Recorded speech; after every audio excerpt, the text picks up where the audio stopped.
ಹೇಮಾವಿ ಪತ್ರಿಕೋದ್ಯಮ ವಿದ್ಯಾರ್ಥಿನಿ. ಹಾಸನದ ಮಹಿಳಾ ಸರ್ಕಾರಿ ಪ್ರಥಮ ದರ್ಜೆ ಕಾಲೇಜಿನ ಸಮಾಜಶಾಸ್ತ್ರದ ವಿಭಾಗದಲ್ಲಿ ಇಂದು ವಿಶೇಷವಾದ ಉಪನ್ಯಾಸ ಕಾರ್ಯಕ್ರಮವನ್ನು ಆಯೋಜಿಸಲಾಗಿತ್ತು. ಕಾರ್ಯಕ್ರಮದ ಉದ್ಘಾಟನೆಗಾಗಿ ಹಾಸನದ ಜಿಲ್ಲಾ ಆರೋಗ್ಯ ಹಾಗೂ ಕುಟುಂಬ ಕಲ್ಯಾಣ ಅಧಿಕಾರಿಯಾದ ಡಾಕ್ಟರ್ ಸತೀಶ್ ಕುಮಾರ್ KM ಅವರು ಹಾಜರಾಗಿದ್ದರು. ನಗದು ಬಹುಮಾನ ವಿತರಣೆಗಾಗಿ ಹಾಸನದ ಜಿಲ್ಲಾ ಆರೋಗ್ಯ ಮತ್ತು ಕುಟುಂಬ ಕಲ್ಯಾಣ ಇಲಾಖೆಯ RCH ಅಧಿಕಾರಿಗಳಾದ ಡಾಕ್ಟರ್ ಕಾಂತರಾಜ್ ಅವರು ಹಾಜರಾಗಿದ್ದರು. ಹಾಗೂ ಮುಖ್ಯ ಭಾಷಣಕಾರರಾಗಿ ಹಾಸನ ಜಿಲ್ಲೆಯ ಆರೋಗ್ಯ ಹಾಗೂ ಕುಟುಂಬ ಕಲ್ಯಾಣ ಇಲಾಖೆಯ ಜಿಲ್ಲಾ ಫ್ಲೋರೋಸಿಸ್ ಸಂಯೋಜಕರಾದ ಶ್ರೀಮತಿ ಸಹನಾರವರು ಹಾಜರಾಗಿದ್ದರು. ಮುಖ್ಯ ಅತಿಥಿಗಳಾಗಿ ಹಾಸನ ಜಿಲ್ಲೆಯ ಆರೋಗ್ಯ ಹಾಗೂ ಕುಟುಂಬ ಕಲ್ಯಾಣ ಇಲಾಖೆಯ ದಂತ್ಯ ವ್ಯವಸ್ಥಾಪಕರು ಆದ ಶ್ರೀಯುಕ್ತ ಯಶವಂತರವರು ಹಾಗೂ ಹಾಸನ ಜಿಲ್ಲೆಯ ಆರೋಗ್ಯ ಕುಟುಂಬ ಕಲ್ಯಾಣ ಇಲಾಖೆಯ ಫ್ಲೋರೋಸಿಸ್ ಟೆಕ್ನಿಷಿಯನ್ ಆದ ಸಂತೋಷ್ HJ ಅವರು ಹಾಜರಾಗಿದ್ದರು. ಅಧ್ಯಕ್ಷತೆಯಾಗಿ ಹಾಸನದ ಮಹಿಳಾ ಸರ್ಕಾರಿ ಪ್ರಥಮ ದರ್ಜೆ ಕಾಲೇಜಿನ ಪ್ರಾಂಶುಪಾಲರಾದ ಡಾಕ್ಟರ್ KT ಕೃಷ್ಣೇಗೌಡರವರು ಹಾಜರಾಗಿದ್ದರು. ಮುಖ್ಯ ಉದ್ದೇಶ ಕುಡಿಯುವ ನೀರಿನ ಮೂಲಕ ಫ್ಲೋರೋಸಿಸ್ ಹರಡುವ ವಿಧಾನ ಹಾಗೂ ನಿಯಂತ್ರಣಗಳು. ಈ ಕಾರ್ಯಕ್ರಮದ ಸಂಪೂರ್ಣ ವರದಿಯನ್ನು ಸುಮತಿ MN ಪತ್ರಿಕೋದ್ಯಮ ವಿದ್ಯಾರ್ಥಿನಿ ನೀಡುತ್ತಾರೆ. ಹಾಸನದ ಮಹಿಳಾ ಸರ್ಕಾರಿ ಪ್ರಥಮ ದರ್ಜೆ ಕಾಲೇಜಿನ ಸಮಾಜಶಾಸ್ತ್ರ ವಿಭಾಗದಿಂದ ವಿಶೇಷ ಉಪನ್ಯಾಸ ಕಾರ್ಯಕ್ರಮವನ್ನು ಆಯೋಜಿಸಲಾಯಿತು. ಈ ಕಾರ್ಯಕ್ರಮದ ಉದ್ಘಾಟನೆಯನ್ನು ಹಾಸನ ಜಿಲ್ಲಾ ಆರೋಗ್ಯ ಹಾಗೂ ಕುಟುಂಬ ಕಲ್ಯಾಣಾಧಿಕಾರಿಯಾದ ಡಾಕ್ಟರ್ ಸತೀಶ್ ಕುಮಾರ್ KM ರವರು ನೆರವೇರಿಸಿದರು.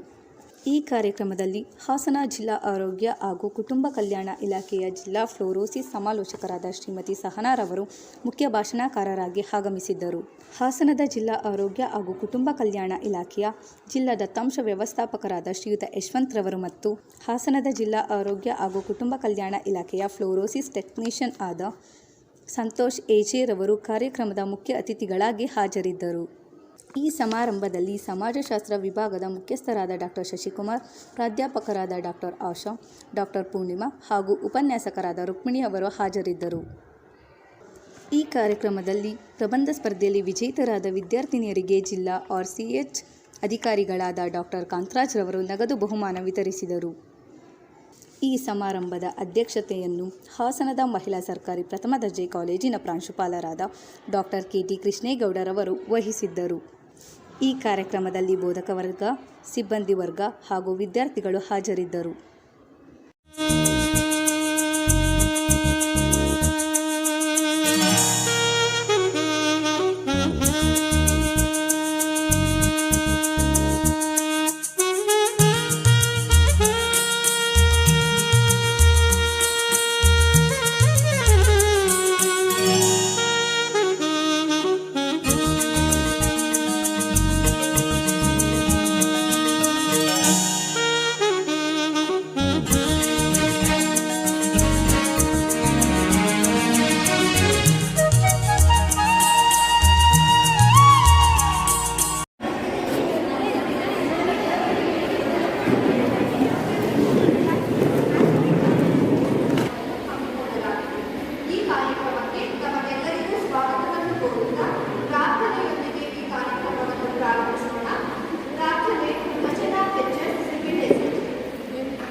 ನಮ್ಮ ಕಾರ್ಯಕ್ರಮಕ್ಕೆ ಆಗಮಿಸಿರುವ ಎಲ್ಲರನ್ನು ಸ್ವಾಗತಿಸುತ್ತಿದ್ದಾರೆ ಡಾಕ್ಟರ್ ಶಶಿಕುಮಾರ್ ಸರ್, ಮುಖ್ಯಸ್ಥರು, ಸಮಾಜಶಾಸ್ತ್ರ ವಿಭಾಗ.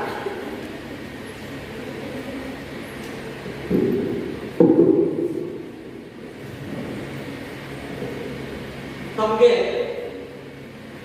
ತಿಳಿದಿರೋ ಹಾಗೆ ಸಮಾಜಶಾಸ್ತ್ರ ವಿಭಾಗ, ಮಹಿಳಾ ಸರ್ಕಾರಿ ಪ್ರಥಮ ದರ್ಜೆ ಕಾಲೇಜು ಹಾಸನ, ಜಿಲ್ಲೆಯ ಆರೋಗ್ಯ ಮತ್ತು ಕುಟುಂಬ ಕಲ್ಯಾಣ ಇಲಾಖೆಯ ಸಂಯುಕ್ತ ಆಶ್ರಯದಲ್ಲಿ ನಮ್ಮ ಕಾಲೇಜಿನ ಮಕ್ಕಳಿಗೆ ಕುಡಿಯುವ ನೀರಿನ ಮೂಲಕ ಫ್ಲೋರೋಸಿಸ್ ಹರಡುವ ವಿಧಾನ ಮತ್ತು ತಡೆಗಟ್ಟುವಂತಹ ವಿಷಯದ ಮೇಲೆ ನಗದು ಬಹುಮಾನವನ್ನು ಕೊಡ್ತೇವೆ ಎನ್ನುವಂತಹ ಜಾಹೀರಾತನ್ನ ಸತತವಾಗಿ 15 ದಿನಗಳ ಕಾಲ ವಿದ್ಯಾರ್ಥಿಗಳ ಗಮನಕ್ಕೆ ತಂದು ಆ ಕಾರ್ಯಕ್ರಮವನ್ನು ಮುಗಿಸಿ ಇವತ್ತು ಆ ನಗದು ಬಹುಮಾನವಿದ್ದಂತೆ ಮತ್ತು ಸಮಾಜಶಾಸ್ತ್ರ ವಿಭಾಗದ ಒಂದು ವಿಶೇಷ ಉಪನ್ಯಾಸವನ್ನು ಹಮ್ಮಿಕೊಂಡಿರ್ತಕ್ಕಂಥದ್ದು ತಮಗೆಲ್ಲ ಗೊತ್ತಿರುವಂತಹ ವಿಚಾರ. ಈ ದಿವಸ ಈ ಕಾರ್ಯಕ್ರಮವನ್ನ ತಮ್ಮ ಉಪಸ್ಥಿತಿಯಿಂದ ಉದ್ಘಾಟನೆ ಮಾಡಿಕೊಡ್ಬೇಕು ಅಂತ ಹೇಳಿ ಬಾಲ್ಯ ಅನ್ನೋದಕ್ಕಿಂತ ಸ್ನೇಹಿತರು ಅಂತ ಭಾವಿಸ್ತೀನಿ. 20 ವರ್ಷಗಳ ಹಿಂದೆ ಅರ್ಕಲ್ಗೂಡಿನಲ್ಲಿ ಸ್ನೇಹಿತರಾಗಿದ್ವಿ. ಮಧ್ಯೆ ಗ್ಯಾಪಲ್ಲಿ ಆ ಸ್ನೇಹತ್ವ ಹೋಗಿತ್ತು. ಜಿಲ್ಲೆಯ ಸರಳ ಸಜ್ಜನಿಕೆಗೆ ಹೆಸರಾಗಿರ್ತಕ್ಕಂತಹ ಹಾಸನ ಜಿಲ್ಲಾ ಉಸ್ತುವಾರಿ ಮಂತ್ರಿಗಳ ಮಾಜಿ ಉಸ್ತುವಾರಿ ಮಂತ್ರಿಗಳ ಮಗನಾಗಿ ಅರ್ಕಲ್ಗೂಡು ಕ್ಷೇತ್ರದಲ್ಲಿ 4 ಬಾರಿ ಶಾಸಕರಾಗಿ 1 ಬಾರಿ ಮಂತ್ರಿಯಾಗಿ ಅವರ ಸುಪುತ್ರ ಇವತ್ತು ನಮ್ಮ ಮುಂದೆ ಇದ್ದಾರೆ. ಅವರು ಉದ್ಘಾಟನೆ ಮಾಡಿಕೊಂಡಿದ್ದಾರೆ. ಸನ್ಮಾನ್ಯ ಶ್ರೀ ಡಾಕ್ಟರ್ ಸತೀಶ್ ಕುಮಾರ್ ಕೇರು ಅವರಿಗೆ ನಿಮ್ಮೆಲ್ಲರ ಪರವಾಗಿ ಹೃತ್ಪೂರ್ವಕವಾಗಿ ಈ ಕಾರ್ಯಕ್ರಮಕ್ಕೆ ಸ್ವಾಗತವನ್ನು ಕೊಡ್ತಾ ಇದ್ದೇನೆ. ಚಪ್ಪಾಳೆ ತಟ್ಟುವ ಬಹಳ ಬಿಸಿ ಶೆಡ್ಯೂಲ್ ಸರ್, ಬಹಳ ಬಿಸಿ. ಇವತ್ತು ರಾಜ್ಯದ ಮುಖ್ಯ ಕಾರ್ಯದರ್ಶಿಗಳು ವಿಡಿಯೋ ಕಾನ್ಫರೆನ್ಸ್ ಮಾಡ್ತಿದ್ದಾರೆ. ಮೊನ್ನೆ ಅವರನ್ನು ಭೇಟಿ ಮಾಡಲಿಕ್ಕೆ ಹೋದಾಗಲೂ ಸಹ ಬಹಳ ಮೀಟಿಂಗ್ಗಳನ್ನ ಅಟೆಂಡ್ ಮಾಡ್ಕೊಂಡು ಬಂದು 5 ನಿಮಿಷವೂ ಸಹ ರೆಸ್ಟ್ ಇರ್ತಕ್ಕಂತಹ ಒಂದು ಜಿಲ್ಲೆಯ ಅಧಿಕಾರಿಯಾಗಿ ದಣಿವರಿಯದ ನಾವು ಸನ್ಮಾನ ಮಾಡಬೇಕಾಗಿತ್ತು. ಆಕ್ಚುಲಿ ಕೋವಿಡ್-19 ನಲ್ಲಿ ಅವರ ಪಾತ್ರ ನನ್ನ ಪದಗಳೇ ಇಲ್ಲ. ಅವರು ಕೋವಿಡ್-19 ಒಳಗಾಗಿದ್ರು. ಅಂತಹ ಸಂದರ್ಭದಲ್ಲೂ ಸಹ ಇಡೀ ಜಿಲ್ಲೆಯ ಜನರಿಗೆ ಸ್ಪಂದಿಸಿದಂತಹ ಸರಳ ಸಜ್ಜನಿಕೆ ನಾವ BHO ಅನ್ನುವಂತಹ ದುರಂಕಾರವೇ ಇಲ್ಲ. ಅಷ್ಟು ಸರಳ ಸಜ್ಜನಿಕೆಯ ತಂದೆಗೆ ತಕ್ಕ ಮಗ. ಅಂತವರಿಗೆ ಮತ್ತೊಮ್ಮೆ ನಿಮ್ಮೆಲ್ಲರ ಪರವಾಗಿ ಸ್ವಾಗತವನ್ನು ಕೊಡ್ತಾ ಇದ್ದೇನೆ.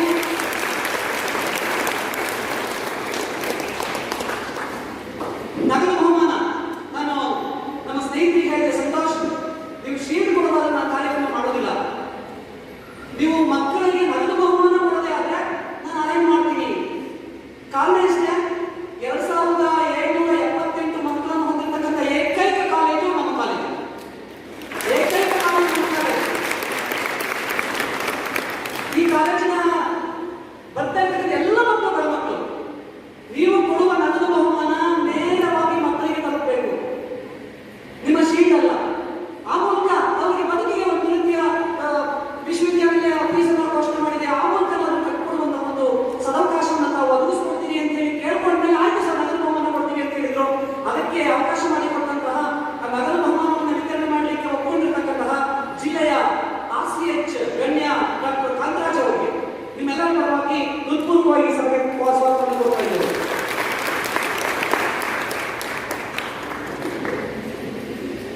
ಜಿಲ್ಲಾ ಫ್ಲೋರೋಸಿಸ್ ಸಮಾಲೋಚಕರು ಈ ದಿನ ಅದರ ಬಗ್ಗೆ ತಮ್ಮ ಅನಿಸಿಕೆಯನ್ನು ಹಂಚಿಕೊಳ್ಳಿಕ್ಕೆ ಆಗಮಿಸಿರ್ತಕ್ಕಂತಹ ಶ್ರೀಮತಿ ಸಹನಾ ಮೇಡಮ್ ಅವರಿಗೆ ನಮ್ಮ ಕಾಲೇಜಿನ ಪರವಾಗಿ ಹೃತ್ಪೂರ್ವಕವಾಗಿ ಸ್ವಾಗತವನ್ನು ಕೊಡ್ತಾ ಇದ್ದೇವೆ.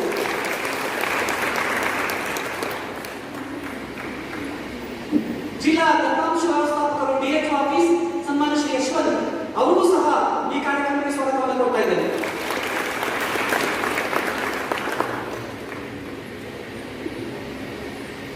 ಜೊತೆಗೆ ಇನ್ನೊಂದು ಮಾಹಿತಿಯನ್ನು ನಾನು ನಿಮಗೆ ನೀಡಿದ್ದೆ ಅನ್ಸುತ್ತೆ. ನೀವು ನಗದು ಬಹುಮಾನ ಕೊಡುವುದರ ಜೊತೆಗೆ ನಮ್ಮ ಮಕ್ಕಳಿಗೆ ಒಂದಿಷ್ಟು ಎಲ್ಲರ ಮನೆಯಲ್ಲೂ ಊಟ ಇದೆ ಅಂತ ಕೆಡಿಸ್ಕೋಬೇಕಾದ ಅವಶ್ಯಕತೆ ಇಲ್ಲ. ಸಂತೋಷವಾಗಿ ಊಟದ ವ್ಯವಸ್ಥೆ ಮಾಡ್ಕೊಡ್ತೀನಿ ಸರ್ ಅಂತ ಹೇಳಿದ್ರು ಸಂತೋಷ. ಈ ಸಭೆಗೆ ಆಗಮಿಸಿರ್ತಕ್ಕಂತಹ ನನ್ನ ಸನ್ಮುಖರಾದಂತಹ professor Ramegowda doctor Radhakrishna sir ಅವರಿಗೆ ಸ್ವಾಗತವನ್ನು ಕೊಡ್ತಾ ಇದ್ದೇನೆ.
ಮಕ್ಕಳು ಬಂದಿದ್ದೀರಿ.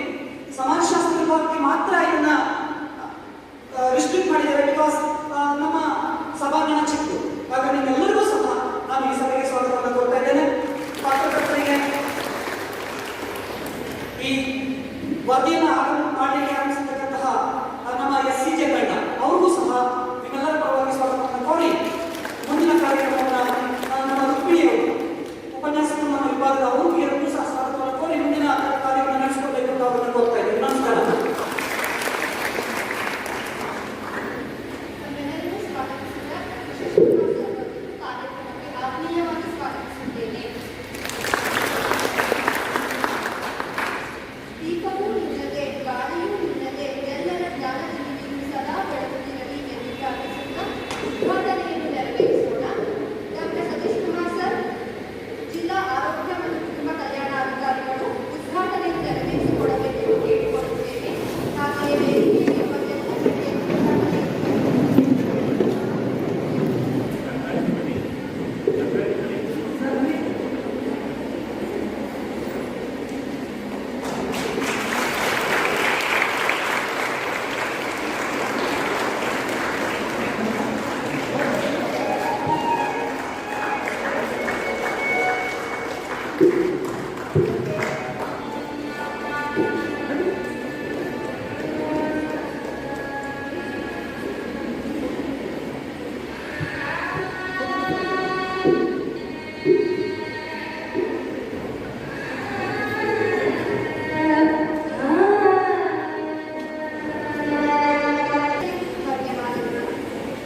ಈಗ ಕಾರ್ಯಕ್ರಮವನ್ನು ಉದ್ಘಾಟಿಸಿದ ಡಾಕ್ಟರ್ ಸತೀಶ್ ಕುಮಾರ್ ಕೇಲನ್ ಸರ್ ಅವರನ್ನು ಉದ್ಘಾಟನಾ ಭಾಷಣವನ್ನು ಬಳಸಿಕೊಳ್ಳಬೇಕೆಂದು ಕೇಳಿಕೊಳ್ಳುತ್ತೇನೆ. ಇವತ್ತಿನ ದಿವಸ ಮಹಿಳಾ ಸರ್ಕಾರಿ ಪ್ರಥಮ ದರ್ಜೆ ಕಾಲೇಜು ಸಮಾಜಶಾಸ್ತ್ರ ವಿಭಾಗ ಇವರನ್ನು ಈ ಒಂದು ಕಾರ್ಯಕ್ರಮವನ್ನು ಏನು ನಮ್ಮಲ್ಲಿ ಸುಮಾರು ಕಾರ್ಯಕ್ರಮ ನ್ಯಾಷನಲ್ ಪ್ರೋಗ್ರಾಮ್ಸ್, ಅದರ ರಾಷ್ಟ್ರೀಯ ಪ್ರೋಗ್ರಾಮ್ಗಳು ತುಂಬ ಇದೆ, ಮೋರ್ ದೆನ್ ಇವಾಗಲೂ ಕೂಡ ನಡೆಸ್ತಾ ಇದೆ. ಅದರಲ್ಲಿ ಒಂದು ಕಾರ್ಯಕ್ರಮ national programme of prevention and control of fluorosis. ಇದು ನಮ್ಮ ಡಿಸ್ಟ್ರಿಕ್ಟ್ ಸರ್ವೆಲೆನ್ಸ್ ಯೂನಿಟಲ್ಲಿ RCH ಪ್ರೋಗ್ರಾಮ್ ಅಡಿಯಲ್ಲಿ ಈ ಒಂದು ಕಾರ್ಯಕ್ರಮ ಬರುವಂಥದ್ದು. ಈಗಾಗಲೇ ಈ ಒಂದು ಕಾರ್ಯಕ್ರಮಕ್ಕೆ ನನ್ನನ್ನು ಆಹ್ವಾನಿಸಿ ಉದ್ಘಾಟನೆಯನ್ನು ಕೂಡ ಮಾಡಿದಂಥ ನಮ್ಮ ನಿಮ್ಮೆಲ್ಲರ ನೆಚ್ಚಿನರು ಪ್ರಾಂಶುಪಾಲರಾದಂಥ KT ಕೃಷ್ಣೇಗೌಡ ಸರ್ ಅವರೇ, ಮತ್ತು ನನ್ನ ಸ್ನೇಹಿತರಾದಂಥ ಶಶಿಕುಮಾರ್ ಸರ್ ಅವರೇ, ನನ್ನ ಸಹೋದ್ಯೋಗಿ ನನ್ನ ಸ್ನೇಹಿತರಾದಂಥ ಡಾಕ್ಟರ್ ಕಾಂತರಾಜ್ ಅವರೇ, ಮತ್ತು ವೇದಿಕೆ ಮೇಲೆ ಆಸೀನರಾಗಿರುವ ನಮ್ಮ ಅಧಿಕಾರಿ ವೃಂದದವರೇ ಮತ್ತು ಪ್ರಾಧ್ಯಾಪಕ ವೃಂದದವರೇ ಮಕ್ಕಳು ಮತ್ತು ವಿಶಾಖಪಟ್ಟಣ ಕೆಲವು ಭಾಗಗಳು ಈ ಒಂದು ಫ್ಲೋರೋಸಿಸ್ಸಿಂದ ಫ್ಲೋರೋಸಿಸ್ ಪ್ರಾಬ್ಲಮ್ನಿಂದ ಬಳಲ್ತಾ ಇರುವಂಥ ಕೆಲವು ಪ್ರದೇಶಗಳು ಅತಿ ಹೆಚ್ಚು ಕೇಸಸ್ ಇರುವಂಥದ್ದು, ಅತಿ ಹೆಚ್ಚು ಈ ಫ್ಲೋರೈಡ್ ಕಂಟೆಂಟ್ಸ್ ಜಾಸ್ತಿ ಇರುವಂಥದ್ದು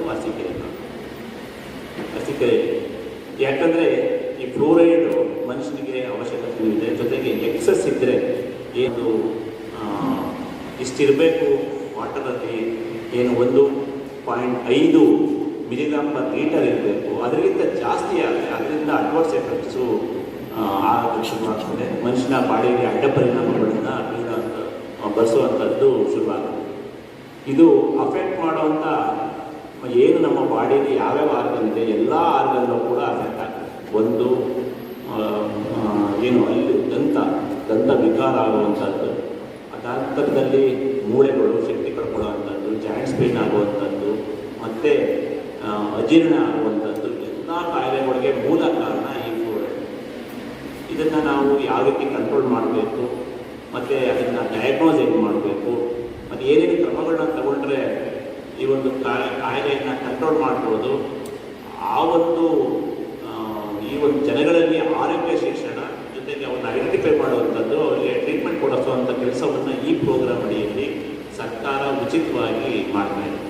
ಅದಕ್ಕೆ ನಮ್ಮಲ್ಲಿ ಒಂದು ಟೀಮು ಕೂಡ ಇದೆ, ಅದಕ್ಕೊಂದು ಟ್ಯಾಬು ಕೂಡ ಇದೆ. ಅದನ್ನು ನಮ್ಮ ಜಿಲ್ಲಾ ಏನು ನಮ್ಮ DHO ಕಚೇರಿಯಲ್ಲಿ ಇದು ನಡೀತಾ ಇದೆ. ಸೊ ನಾವು ಇದ್ರ ಬಗ್ಗೆ ಒಂದು ಅವೇರ್ನೆಸ್ ಕ್ರಿಯೇಟ್ ಮಾಡುವಂಥ ಕೆಲಸವನ್ನು ನಮ್ಮ ಜಿಲ್ಲಾಡಳಿತ ಮಾಡ್ತಾ ಇದೆ. ಏನು ಇಲ್ಲಿವರೆಗೆ ನಮ್ಮ ಜಿಲ್ಲೆಯಲ್ಲಿ ಕೋವಿಡ್ ಸಂದರ್ಭದಲ್ಲಿ ನೀವು ನೋಡಿದ್ರಿ, ಯಾವಾಗಲೂ ನಾವು ನೋಡಿರಲಿಲ್ಲ. ಲಾಕ್ಡೌನ್ ಅಂದರೆ ನಮ್ಗೆ ಗೊತ್ತಿರಲಿಲ್ಲ. ಹೊಸ ಪ್ಯಾಂಡಮಿಕ್, ಹೊಸದಾಗಿ ಒಂದು ಔಟ್ಬ್ರೇಕ್ ಆದಂಥ ಸಂದರ್ಭದಲ್ಲಿ ನೀವು ಕೂಡ ಈಗ ಕಳೆದ 1 ತಿಂಗಳಿಂದ ನೀವು ಕಾಲೇಜಿಗೆ ಬರ್ತಾ ಇದ್ದೀರಿ.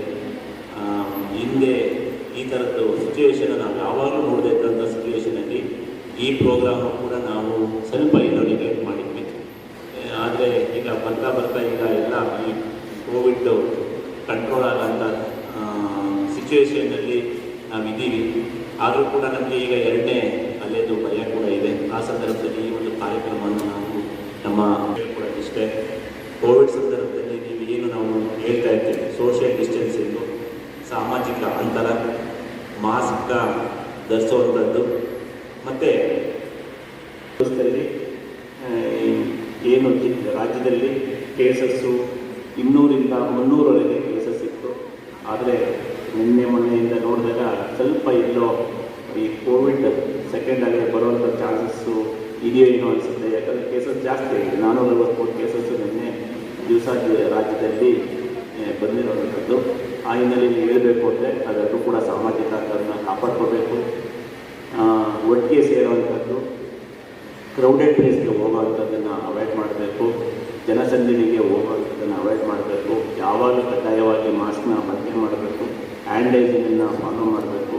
ಅದರ ಜೊತೆಗೆ ಏನಾದರೂ ಸಿಂಪ್ಟಮ್ಸ್ ಇದ್ದರೆ ತಕ್ಷಣ ಆಸ್ಪತ್ರೆಗೆ ಬಂದು ವೈದ್ಯರಲ್ಲಿ ತಪಾಸಣೆಯನ್ನು ಕೂಡ ಮಾಡಿಸ್ಬೇಕು. ಇದ್ದ ಹೋದರೆ ನಾವು ನೋಡಿದ್ದೀವಿ ಎಷ್ಟೋ ಸಾವುಗಳಾಗಿರೋವಂಥದ್ದು, ಕೋವಿಡಿಂದ ಸಾವುಗಳಾಗಿರೋವಂಥದ್ದು ನೆಗ್ಲಿಜೆನ್ಸಿಂದ. ಏನಂದರೆ ಫಸ್ಟ್ ಡೇ ಜ್ವರ ಬರುವಂಥದ್ದು, ಸೆಕೆಂಡಿಗೆ ಸ್ವಲ್ಪ ಉತ್ತಮವಾದಂಥ ಸಂದರ್ಭದಲ್ಲಿ ನಾವು ಹೋಮ್ ಐಸೋಲೇಷನ್ ಇರ್ತೀವಿ, ನಾವು ಆಸ್ಪತ್ರೆಗೆ ಬೇಕಾಗಿಲ್ಲ, ಸಿಂಪ್ಟಮ್ಸ್ ಕಡಿಮೆ ಇರೋದ್ರಿಂದ 6-7ನೇ ದಿವಸಕ್ಕೆ ಉಸಿರಾಟ ತೊಂದರೆಯಾಗಿ ಡೆಸ್ ಆಗಿರುವಂಥದ್ದನ್ನು ನಾವು ನೋಡಿದ್ದೀವಿ. ಸುಮಾರು ತಂದೆ ತಾಯಿ ಕಳ್ಕೊಂಡಿರೋಂಥದ್ದು ಮಕ್ಕಳುಗಳಿದ್ದಾರೆ. ಜೊತೆಗೆ ವಯಸ್ಸಾದ ತಂದೆ ತಾಯಿಗಳು ತಮ್ಮ ಮಕ್ಕಳನ್ನ ಕಳ್ಕೊಂಡು ವಯಸ್ಸಾದ ತಂದೆ ತಾಯಿಯವರು ಚೆನ್ನಾಗಿರೋದು ಕೂಡ ನಾವು ನೋಡಿದ್ದೀವಿ. ಈ ಸಂದರ್ಭದಲ್ಲಿ ನಿಮ್ಮೆಲ್ಲರಿಗೂ ನಮ್ಮ ಇಲಾಖೆ ವತಿಯಿಂದ ಮನವಿ ಮಾಡೋದೇನೆಂದರೆ ಕೋವಿಡ್ ಬಿಹೇವಿಯರ್ನ ಫಾಲೋ ಮಾಡಿ, ಜೊತೆಗೆ ಈ ಒಂದು ಫ್ಲೋರೋಸಿಸ್ನ ಬಗ್ಗೆ ಅವೇರ್ನೆಸ್ನ ಕ್ರಿಯೇಟ್ ಮಾಡೋದಕ್ಕೆ ನಮ್ಮ ಜಿಲ್ಲೆಯಲ್ಲಿ ನಮ್ಮ ಈ ಒಂದು ಕಾಲೇಜಿನ ಅವಕಾಶ ಮಾಡಿಕೊಟ್ಟಂಥ ನಮ್ಮೆಲ್ಲರ ನೆಚ್ಚಿನ ಪ್ರಾಂಶುಪಾಲರಂಥ ಕೃಷ್ಣೇಗೌಡ ಸರ್ ಅವರಿಗೆ ಮತ್ತು ಇದನ್ನು ಆಯೋಜನೆ ಮಾಡಿದಂಥ ಶಶಿಕುಮಾರ್ ಸರ್ ಅವರಿಗೆ ನಾವು ನಮ್ಮ ಇಲಾಖೆಯ ಪರವಾಗಿ ವಂದನೆಗಳನ್ನು ಸಲ್ಲಿಸ್ತಾ, ಇದನ್ನು ನಿಮಗೆಲ್ಲ ಈಗ ಆಲ್ರೆಡಿ ಕ್ಲಾಸಸ್ ತೊಗೊತಾರೆ ಅಂತ ಕಾಣಿಸುತ್ತೆ. ಅದ್ರ ಬಗ್ಗೆ ಇದ್ರ ಬಗ್ಗೆ ಎಕ್ಸ್ಪರ್ಟ್ಸು ಕೂಡ ನಿಮ್ಮ ಇದ್ದಾರೆ, ಸಾಧನಾ ಮೇಡಮ್ ಅವರು ನಮಗೆ ಎಲ್ಲ ಹೇಳ್ತಾರೆ ಅಂತ ಹೇಳಿ ಮಾತು ಮುಗಿಸಿ ನಮಸ್ಕಾರ.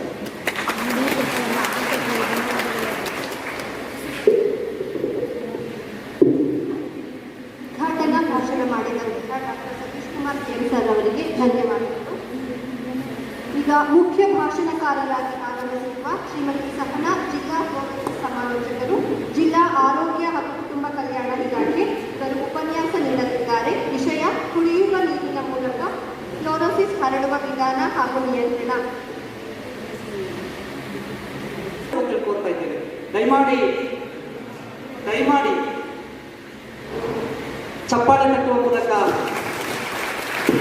ಬಹಳ ಸರಳ ಸಜ್ಜನಿಕೆಯ ವ್ಯಕ್ತಿ, ನಮ್ಮ ಜಿಲ್ಲಾ ಆರೋಗ್ಯಾಧಿಕಾರಿ ಎನ್ನುವಂತಹ ಅಹಮಿಗೆ ಇರುವಂತಹ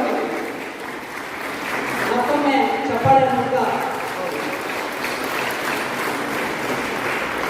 ನಡೆಯಲಿಕ್ಕೆ ಅನುವು ಮಾಡಿಕೊಟ್ಟಂತಹ ಜಿಲ್ಲಾ RCH ಅಧಿಕಾರಿಗಳಾಗಿರ್ತಕ್ಕಂಥ ಡಾಕ್ಟರ್ ಕಾಂತರಾಜು ಸರ್ಗೆ ನಾವು ಪ್ರಾಂಶುಪಾಲರು ಸನ್ಮಾನಿಸಬೇಕು ಅಂತ ಕೋರ್ತಾ ಇದ್ದೇವೆ.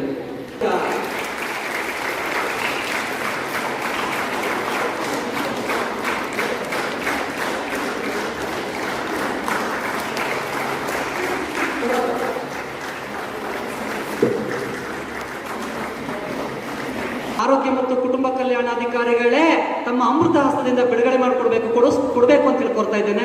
ಬಹುಮಾನ ವಿಜೇತರ ಹೆಸರನ್ನ ದಯಮಾಡಿ ಘೋಷಿಸಬೇಕು. ಹೆಸರನ್ನ ಓದಿ.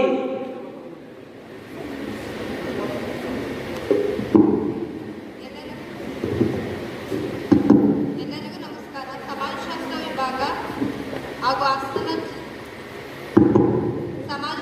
ವಿಭಾಗ ಹಾಗೂ ಜಿಲ್ಲಾ ಆರೋಗ್ಯ ಹಾಗೂ ಕುಟುಂಬ ಕಲ್ಯಾಣ ಇಲಾಖೆ ಹಾಸನ ಇವರ ಸಂಯುಕ್ತಾಶ್ರಯದಲ್ಲಿ ದಿನಾಂಕ 22/2/2020 ನಮ್ಮ ಕಾಲೇಜಿನಲ್ಲಿ ವಿದ್ಯಾರ್ಥಿಗಳಿಗೆ ಪ್ರಬಂಧ ಸ್ಪರ್ಧೆಯನ್ನು ಏರ್ಪಡಿಸಲಾಗಿತ್ತು. ವಿಷಯ ಕುಡಿಯುವ ನೀರಿನ ಮೂಲಕ ಫ್ಲೋರೋಸಿಸ್ ಹರಡುವ ವಿಧಾನ, ಕಾರಣಗಳು, ಪರಿಣಾಮ ಹಾಗೂ ನಿಯಂತ್ರಣ. ಈ ಸ್ಪರ್ಧೆಯಲ್ಲಿ ಸುಮಾರು 50ಕ್ಕೂ ಹೆಚ್ಚು ವಿದ್ಯಾರ್ಥಿನಿಯರು ಭಾಗವಹಿಸಿದರು. ವಿಜೇತರಾದ ವಿದ್ಯಾರ್ಥಿನಿಯರಿಗೆ ಜಿಲ್ಲಾ ಆರೋಗ್ಯ ಹಾಗೂ ಕುಟುಂಬ ಕಲ್ಯಾಣ ಇಲಾಖೆ ವತಿಯಿಂದ ನಗದು ಬಹುಮಾನವನ್ನು ಘೋಷಿಸಲಾಗಿದೆ. ವಿಜೇತರಾದ ವಿದ್ಯಾರ್ಥಿನಿಯರಿಗೆ ಬಹುಮಾನವನ್ನು ವಿತರಿಸಿದ್ದಾರೆ ಡಾಕ್ಟರ್ ಕಾಂತರಾಜ್, ಜಿಲ್ಲಾ RCH ಅಧಿಕಾರಿಗಳು, ಜಿಲ್ಲಾ ಆರೋಗ್ಯ ಹಾಗೂ ಕುಟುಂಬ ಕಲ್ಯಾಣ ಇಲಾಖೆ ಹಾಸನ, ಮತ್ತು ಡಾಕ್ಟರ್ ಸತೀಶ್ ಕುಮಾರ್ KM, ಜಿಲ್ಲಾ ಆರೋಗ್ಯ ಹಾಗೂ ಕುಟುಂಬ ಕಲ್ಯಾಣಾಧಿಕಾರಿಗಳು ಹಾಸನ. ಈ ಸ್ಪರ್ಧೆಯಲ್ಲಿ ಮೊದಲ ಬಹುಮಾನಕ್ಕೆ 2,000 ರೂಪಾಯಿಗೆ ನಗದನ್ನು ನೀಡಲಾಗಿದೆ. ಈ ಬಹುಮಾನಕ್ಕೆ ಭಾಜನರಾದವರು ಸ್ನೇಹ BV, ತೃತೀಯ BA ವಿದ್ಯಾರ್ಥಿ. ಇವರು ವೇದಿಕೆಗೆ ಬಂದು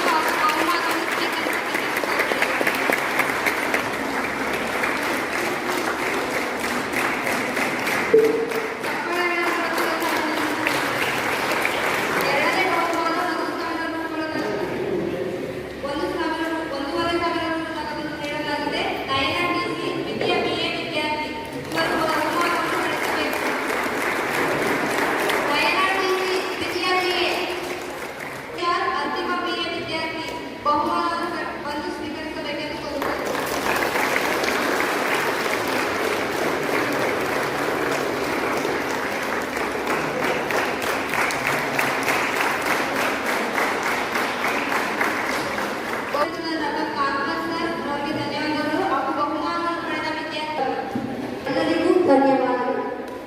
ನಮ್ಮ ಈ ಸಂದರ್ಭದಲ್ಲಿ ಕೋವಿಡ್ ಸಂದರ್ಭದಲ್ಲಿ ಏನು ನಮ್ಮ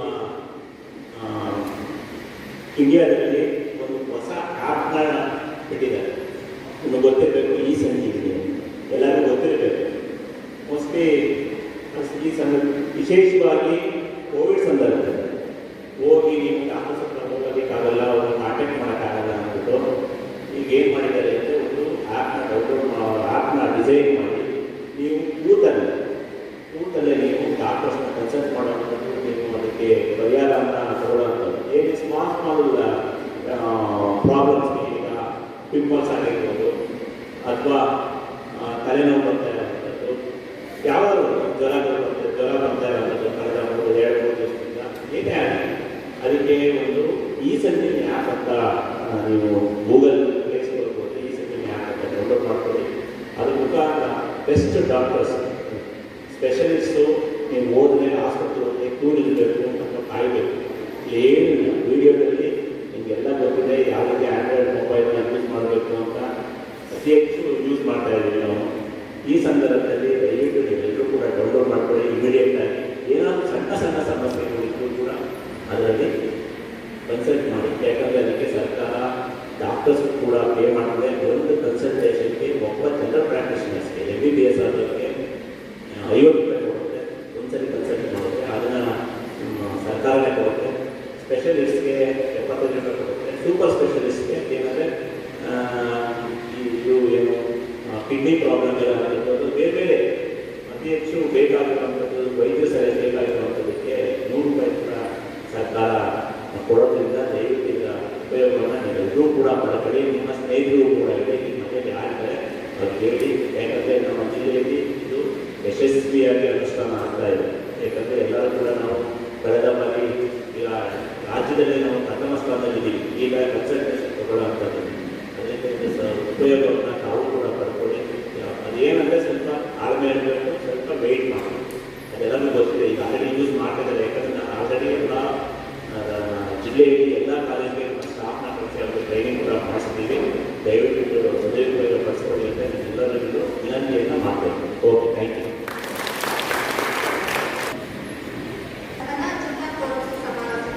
ಜಿಲ್ಲಾ ಆರೋಗ್ಯ ಕುಟುಂಬ ಕಲ್ಯಾಣ ಇಲಾಖೆ ಇವರು ಉಪನ್ಯಾಸ ನೀಡಲಿದ್ದಾರೆ. ವಿಷಯ ಕುಡಿಯುವ ನೀರಿನ ಮೂಲಕ ಫ್ಲೋರೋಸಿಸ್ ಹರಡುವ ವಿಧಾನ ಹಾಗೂ ನಿಯಂತ್ರಣ.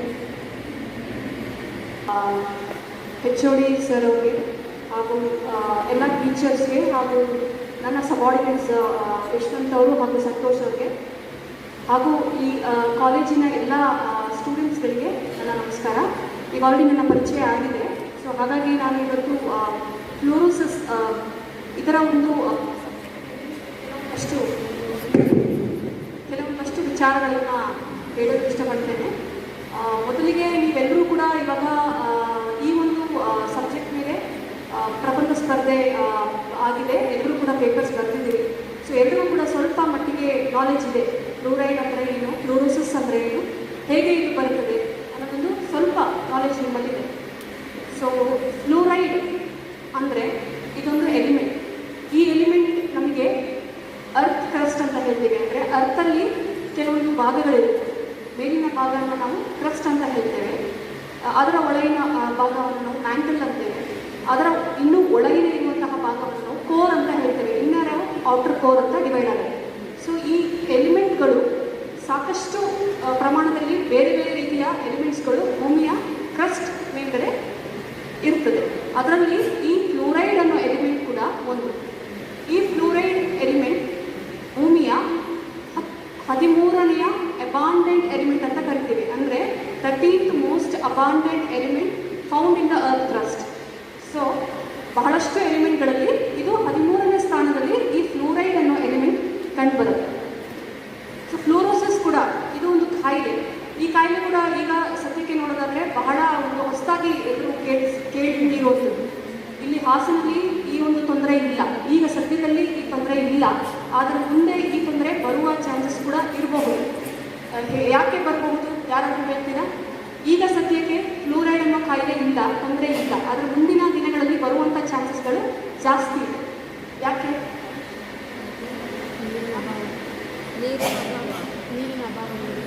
ಕರೆಕ್ಟ್, ನೀರಿನ ಒಂದು ಅಭಾವದಿಂದ.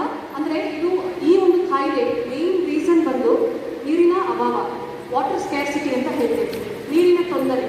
ಈ ನೀರಿನ ತೊಂದರೆ ಯಾವ ಪ್ರದೇಶದಲ್ಲಿ ಹೆಚ್ಚಿರುತ್ತದೆ ಅಂತಹ ಪ್ರದೇಶದಲ್ಲೇ ಈ ಒಂದು ಕಾಯಿಲೆ ಹೆಚ್ಚಾಗಿ ಕಾಣಿಸ್ಕೊಳ್ಳುತ್ತೆ.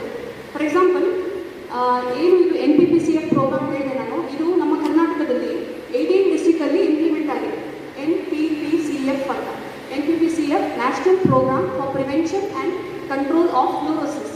ಇದು 18 ಡಿಸ್ಟ್ರಿಕ್ಟ್ಸ್ಗಳಲ್ಲಿ ಇದೆ ನಮ್ಮ ಕರ್ನಾಟಕದಲ್ಲಿ. ಅದರಲ್ಲಿ ಹಾಸನ ಕೂಡ ಒಂದು. ಹಾಸನಲ್ಲಿ ಮೇಜರ್ ಆಗಿ ಎಫೆಕ್ಟ್ ಇಲ್ಲ, ಬಟ್ ಒಂದೇ ಒಂದು ನಮ್ಮ ಸರ್ DH ಸರ್ ಹೇಳಿದಾಗೆ ಅರಸೀಕೆರೆ ಮಾತ್ರ ಬಹಳ ಹೆಚ್ಚಿನ ಒಂದು ಪ್ರಮಾಣದಲ್ಲಿ ಎಫೆಕ್ಟ್ ಆಗಿದೆ. ಅರ್ಥ ಆಯ್ತಲ್ಲ? ಸೊ ಹಾಸನ ಹೊರತುಪಡಿಸಿ ಬಾಕಿ ಇರುವಂತಹ ಡಿಸ್ಟ್ರಿಕ್ಟ್ಗಳು ನಮ್ಮ ನಾರ್ತ್ ಕರ್ನಾಟಕ ಡಿಸ್ಟ್ರಿಕ್ಟ್ಗಳು, ಎಲ್ಲಿ ಕ್ಲೈಮೇಟ್ ತುಂಬ ಹಾಟ್ ಇದೆ, ಎಲ್ಲಿ ಮಳೆ ತುಂಬ ಕಮ್ಮಿ ಆಗ್ತದೆ, ಅಂತಹ ಪ್ರದೇಶದಲ್ಲಿ ಈ ಒಂದು ತೊಂದರೆ, ಫ್ಲೂರೋಸಿಸ್ ಅನ್ನೋ ತೊಂದರೆ ಅತಿ ಹೆಚ್ಚಾಗಿ ಕಂಡುಬರ್ತಾ ಇದೆ. For example, Raichur, Ballari, Gulbarga, so ಈ ರೀತಿಯಾದ ಒಂದು ಡಿಸ್ಟ್ರಿಕ್ಟ್ಗಳಲ್ಲಿ ಅತಿ ಹೆಚ್ಚಿನ ಒಂದು ತೊಂದರೆ ಕಂಡುಬರ್ತಾ ಇದೆ.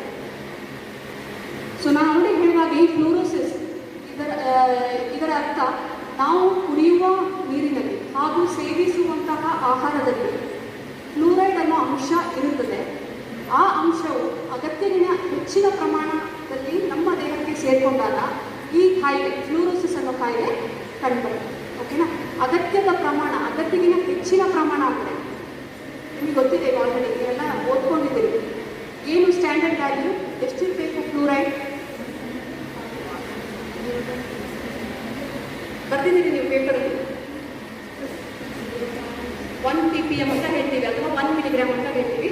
ಇದು ಬಂದು ನಮ್ಮ ವರ್ಲ್ಡ್ ಹೆಲ್ತ್ ಆರ್ಗನೈಸೇಷನ್ WHO ಹೇಳಿದ್ದೀರಲ್ಲ, ವರ್ಲ್ಡ್ ಹೆಲ್ತ್ ಆರ್ಗನೈಸೇಷನ್ ಅವರು ಸ್ಟ್ಯಾಂಡರ್ಡನ್ನು ಮೇಂಟೈನ್ ಮಾಡಿರುವಂಥದ್ದು 1 ppm. ಅಂದರೆ 1 milligram per 1 litre of water. 1 litre ನೀರಿನಲ್ಲಿ 1 ಮಿಲಿಗ್ರಾಮ್ನಷ್ಟು ಫ್ಲೂರೈಡ್ ಇರಬಹುದು.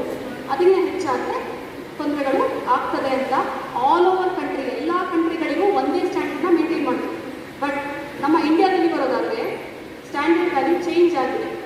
ಅದು BIS ಸ್ಟ್ಯಾಂಡರ್ಡ್ಸ್ ಅವರ ಪ್ರಕಾರ, ಬ್ಯೂರೋ ಆಫ್ ಇಂಡಿಯನ್ ಸ್ಟ್ಯಾಂಡರ್ಡ್ಸ್ ಅಂತ ಹೇಳ್ತೀವಿ, ಅವರ ಪ್ರಕಾರ 1.5 ppm ಅನ್ನು ಅವರು ಸ್ಟ್ಯಾಂಡರ್ಡ್ನ ಮೇಂಟೈನ್ ಮಾಡಿದ್ದಾರೆ.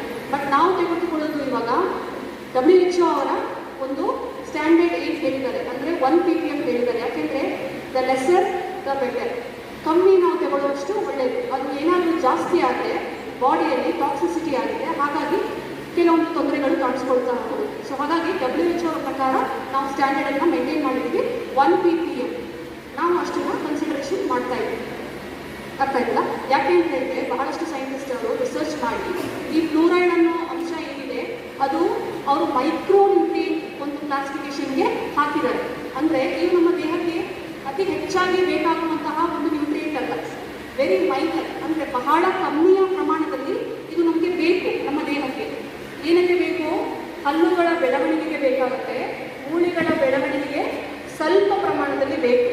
ಬಟ್ ಇದು ಮ್ಯಾಕ್ರೋ ನ್ಯೂಟ್ರಿಯೆಂಟ್ ಅಲ್ಲ, ಅಂದರೆ ಬಹಳ ಹೆಚ್ಚಾಗಿ ಬೇಕಾಗುವಂತಹ ನ್ಯೂಟ್ರಿಯೆಂಟ್ ಅಲ್ಲ. ಹಾಗಾಗಿ ಇದನ್ನು ಮೈಕ್ರೋ ನ್ಯೂಟ್ರಿಯೆಂಟ್ ಅನ್ನೋ ಇದಕ್ಕೆ ಕ್ಲಾಸಿಫಿಕೇಶನ್ಗೆ ಇದನ್ನು ಹಾಕಿದೆ. ಓಕೆ, ಈಗ ಫ್ಲೋರೋಸಿಸ್ ಅನ್ನೋದು ನಾನು ಹೇಳಿದೆ ನಿಮಗೆ ಏನು ಅಂತ. ಈಗ ಅದರ ಕ್ಲಾಸಿಫಿಕೇಶನ್ ಇದು ಯಾವ ರೀತಿಯಲ್ಲಿ ಕಾಣಿಸ್ಕೊಳ್ಳುತ್ತೆ, ಯಾವೆಲ್ಲ ಥರದಲ್ಲಿ ಇದು ನಾವು ನೋಡ್ಬೋದು.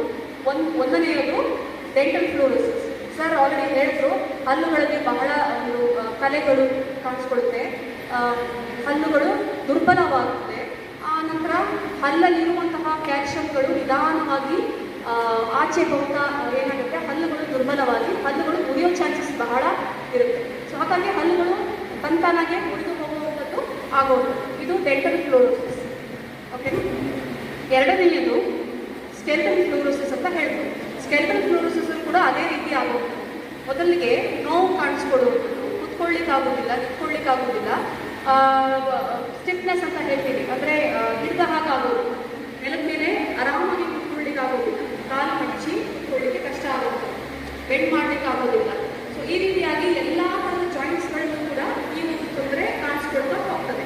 ಇದಕ್ಕೆ ನಾವು ಸ್ಕೆಲ್ಟಲ್ ಫ್ಲೋರೋಸಿಸ್ ಅಂತ ಹೇಳ್ತೀವಿ. ಯಾಕೆ ಸ್ಕೆಲ್ಟಲ್? ಬಿಕಾಸ್ ಬೋನ್ಸ್ಗೆ ಎಫೆಕ್ಟ್ ಆಗ್ತದೆ. ಓಕೆ, ಮೂರನೇದು ನಾನ್ ಸ್ಕೆಲ್ಟಲ್ ಫ್ಲೋರೋಸಿಸ್ ಅಂತ ಹೇಳ್ತೀವಿ. ಅಂದರೆ ಮೂಳೆಯನ್ನು ಹೊರತುಪಡಿಸಿ ದೇಹದ ಇತರ ಭಾಗಗಳಿಗೆ ಏನು ಎಫೆಕ್ಟ್ ಆಗ್ತದೆ ಅದಕ್ಕೆ ನಾವು ನಾನ್ ಸ್ಕೆಲ್ಟಲ್ ಫ್ಲೋರೋಸಿಸ್ ಅಂತ ಹೇಳ್ತೀವಿ. ಫಾರ್ ಎಕ್ಸಾಂಪಲ್, ಸರ್ ಆಲ್ರೆಡಿ ಅದನ್ನು ಕೂಡ ಹೇಳಿದ್ದಾರೆ, ನಮಗೆ ತುರುಕೆ ಬರುವುದು ಹಾಗೂ ಇಂಡೈಜೆಷನ್ ಪ್ರಾಬ್ಲಮ್ ಆಗೋದು, ನಾಸಿಯಾ ಅಂತ ಹೇಳ್ತೀವಿ, ವಾಮಿಟಿಂಗ್ ಸೆನ್ಸೇಷನ್ ಬರುವಂಥ ಆಗೋದು ಈ ನೀರನ್ನ ಕುಡಿಯುವಾಗ, ಈ ರೀತಿ ಆಗುವಂಥದ್ದು ನಾನ್ ಸ್ಕೆಲ್ಟಲ್ ಫ್ಲೋರೋಸಿಸ್. ಇದನ್ನು ಬೇರೆ ಕ್ಲಾಸಿಫಿಕೇಶನ್ ಆಗಿ ಮಾಡಿದ್ದಾರೆ. ಸೊ ಟೋಟಲ್ 3 ಕ್ಲಾಸಿಫಿಕೇಶನ್: ಡೆಂಟಲ್, ಸ್ಕೆಲ್ಟಲ್, ನಾನ್ ಸ್ಕೆಲ್ಟಲ್. ಓಕೆ, ಸೊ ಇದನ್ನು ಹೇಗೆ ನಾವು ತಡೆಗಟ್ಬೋದು? ಸಪೋಸ್ ನಮಗೆ ಕುಡಿಯುವ ನೀರಲ್ಲಿ ಫ್ಲೋರೈಡ್ ಅಂಶ ಇದೆ, ನಾವೇನು ಮಾಡಬೇಕಾಗುತ್ತೆ? ಕಂಪ್ಲೀಟಾಗಿ ಆ ನೀರನ್ನು ಹೊರತುಪಡಿಸಿ ಯಾವ ನೀರಿನಲ್ಲಿ ಫ್ಲೋರೈಡ್ ಅಂಶ ಇರೋದಿಲ್ಲ, ಕಮ್ಮಿ ಇರುತ್ತದೆ, ಅಂಥ ನೀರನ್ನು ನಾವು ಕುಡಿಲಿಕ್ಕೆ ಬಳಸ್ಕೋಬೇಕಾಗುತ್ತೆ. ಕೆಲವು ಹಳ್ಳಿಗಳಲ್ಲಿ ಇವಾಗ ಫಾರ್ ಎಕ್ಸಾಂಪಲ್ ಅರಸೀಕೆರೆಯಲ್ಲಿ ತುಂಬ ಎಂಡಮಿಕ್ ಇದೆ, ತುಂಬ ಹೆಚ್ಚಿನ ಒಂದು ತೊಂದರೆ ಅರಸೀಕೆರೆಯಲ್ಲಿದೆ. ಸೊ ಅಲ್ಲಿ ಈ ಒಂದು ಕಾಯಿಲೆಗೆ ನಿಯಂತ್ರಣ ಮಾಡೋದು ಬಹಳ ಕಷ್ಟ ಉಂಟು. ಯಾಕೆ ಅಂತ ಹೇಳಿದ್ರೆ ಎಲ್ಲ ಬೋರ್ವೆಲ್ಲೂ ಕೂಡ ಎಫೆಕ್ಟ್ ಆಗಿದೆ, ಎಲ್ಲ ಬೋರ್ವೆಲ್. ಸೊ ಹಾಗಾಗಿ ಒಂದು ಹಳ್ಳಿಯಲ್ಲಿ ಒಂದು ಅಥವಾ ಸಪೋಸ್ 2 ಬೋರ್ವೆಲ್ ಇದ್ದರೆ 2 ಕೂಡ ಎಫೆಕ್ಟ್ ಆಗುತ್ತೆ. ಜನರಿಗೆ ಕುಡಿಲಿಕ್ಕೆ ನೀರು ಬಹಳ ಕಷ್ಟ ಆಗುತ್ತೆ. ಯಾಕಂದರೆ 2 ಕೂಡ ನೀರು ಕುಡಿಯೋ ಹಾಗೆ ಉಪಯೋಗಿಸೋ ಹಾಗೆ ಇಲ್ಲ. ಅರ್ಥ ಆಯ್ತಲ್ಲ? ಸೊ ಹಾಗಾಗಿ ಇದು ಬಹಳ ಒಂದು ಕಷ್ಟದ ಸನ್ನಿವೇಶ ಅರಸೀಕೆರೆಯಲ್ಲಿರುವಂಥ ಜನರಿಗೆ. ಸೊ ಹಾಗಾಗಿ ಅಂಥ ಕಡೆಯಲ್ಲಿ RO ಪ್ಲ್ಯಾಂಟ್ಸ್ ಅಂತ ಏನಿದೆ, ಅಂದರೆ ರಿವರ್ಸ್ ಆಸ್ಮೋಸಿಸ್ ಪ್ಲ್ಯಾಂಟ್ ಅಂತ ಓಪನ್ ಆಗಿದೆ. ಇವೆಲ್ಲ ನೋಡಿದ್ದೀರಾ? ಇಲ್ಲೂ ಕೂಡ ಇದೆ, ಹಾಸ್ಪಿಟಲ್ ಕೂಡ ಗೌರ್ಮೆಂಟ್ ಅವರು ಓಪನ್ ಮಾಡಿರುವಂಥದ್ದು RO ಘಟಕ, ಶುದ್ಧ ಕುಡಿಯುವ ನೀರಿನ ಘಟಕಗಳು. ನೋಡಿದ್ದೀರಾ? 2 ರೂಪೀಸ್ಗೆ ಕೊಡ್ತಾರೆ ನೀರು, ಗೊತ್ತಿದೆಯಾ? ಸೊ ಅಂಥ ಘಟಕಗಳು ಅರಸೀಕೆರೆಗಳು ಕೂಡ ಸಾಕಷ್ಟು ಇದೆ. ಅಂಥ ನೀರನ್ನು ಜನರು ಬಳಸ್ಕೋಬೇಕು. ಇದರ ಬಗ್ಗೆ ಸಾಕಷ್ಟು ಅವೇರ್ನೆಸ್ ಕೂಡ ನಾವು ಅರಸೀಕೆರೆಯಲ್ಲಿ ಮಾಡಿದ್ದೇವೆ. ಅಲ್ಲಿ ಕೂಡ ತಾಲೂಕು ಹೆಲ್ತ್ ಆಫೀಸಲ್ಲಿ ಕೂಡ ನಾವು ಭಾಳಷ್ಟು ಅವೇರ್ನೆಸ್ ಕಾರ್ಯಕ್ರಮಗಳನ್ನು ಕಂಡಕ್ಟ್ ಮಾಡಿದ್ದೇವೆ. ಸೊ ಇದರ ಬಗ್ಗೆ ನಾವು ಅಲ್ಲೂ ಕೂಡ ಇನ್ಫಾರ್ಮೇಷನ್ನ ಕೊಟ್ಟಿದ್ದೇವೆ. ಸೊ ಒಂದು RO ಪ್ಲ್ಯಾಂಟ್ ಅಂತ ಏನಿದೆ, ರಿವರ್ಸ್ ಆಸ್ಮೋಸಿಸ್ ಘಟಕ, ಶುದ್ಧ ಕುಡಿಯುವ ನೀರಿನ ಘಟಕದ ನೀರನ್ನೇ ಬಳಸ್ಕೋಬೇಕಾಗುತ್ತೆ. ಎರಡನೇದು, ನಾವು ದೇಹಕ್ಕೆ ಸಪ್ಲಿಮೆಂಟ್ಸ್ ಅಂತ ಹೇಳ್ತೇವೆ, ಅಂದರೆ ವಿಟಮಿನ್ C, ಕ್ಯಾಲ್ಶಿಯಂ, ಇದನ್ನು ನಾವು ಹೆಚ್ಚಾಗಿ ತೆಗೆದುಕೊಳ್ಬೋದು. ಆಗ ಏನಾಗ್ತದೆ ಅಂತ ಹೇಳಿದ್ರೆ, ಸಪೋಸ್ ಯಾವುದೋ ಒಂದು ಬೋರ್ವೆಲಲ್ಲಿ ತುಂಬ ಮೈನರಲ್ಲಿ, ಅಂದರೆ 1 ppm ಅಷ್ಟು ಫ್ಲೋರೈಡ್ ಅಂಶ ಇದೆ, ಆ ನೀರನ್ನು ನಾವು ಹೆಚ್ಚಾಗಿ ತೆಗೆದುಕೊಳ್ಳುದ್ರೂ ಸಹ ನಮ್ಮ ದೇಹಕ್ಕೆ ತೊಂದರೆ ಆಗದಂತೆ ತಡೆಗಟ್ಟಬಹುದು.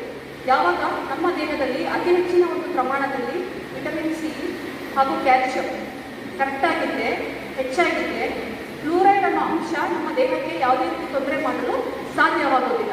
ಸೊ ಹಾಗಾಗಿ ನಾವು supplements, vitamin C, vitamin D, calcium ಸಪ್ಲಿಮೆಂಟ್ಸ್ನ ಹೆಚ್ಚಾಗಿ ತೆಗೆದುಕೊಳ್ಬೇಕಾಗುತ್ತೆ. ಸೊ ಇವೆರಡು ತೆಗೆದುಕೊಳ್ಳೋದ್ರಿಂದ ಈ ಒಂದು ತೊಂದರೆಯಿಂದ ನಾವು ಆದಷ್ಟು ಮುಕ್ತರಾಗಬಹುದು.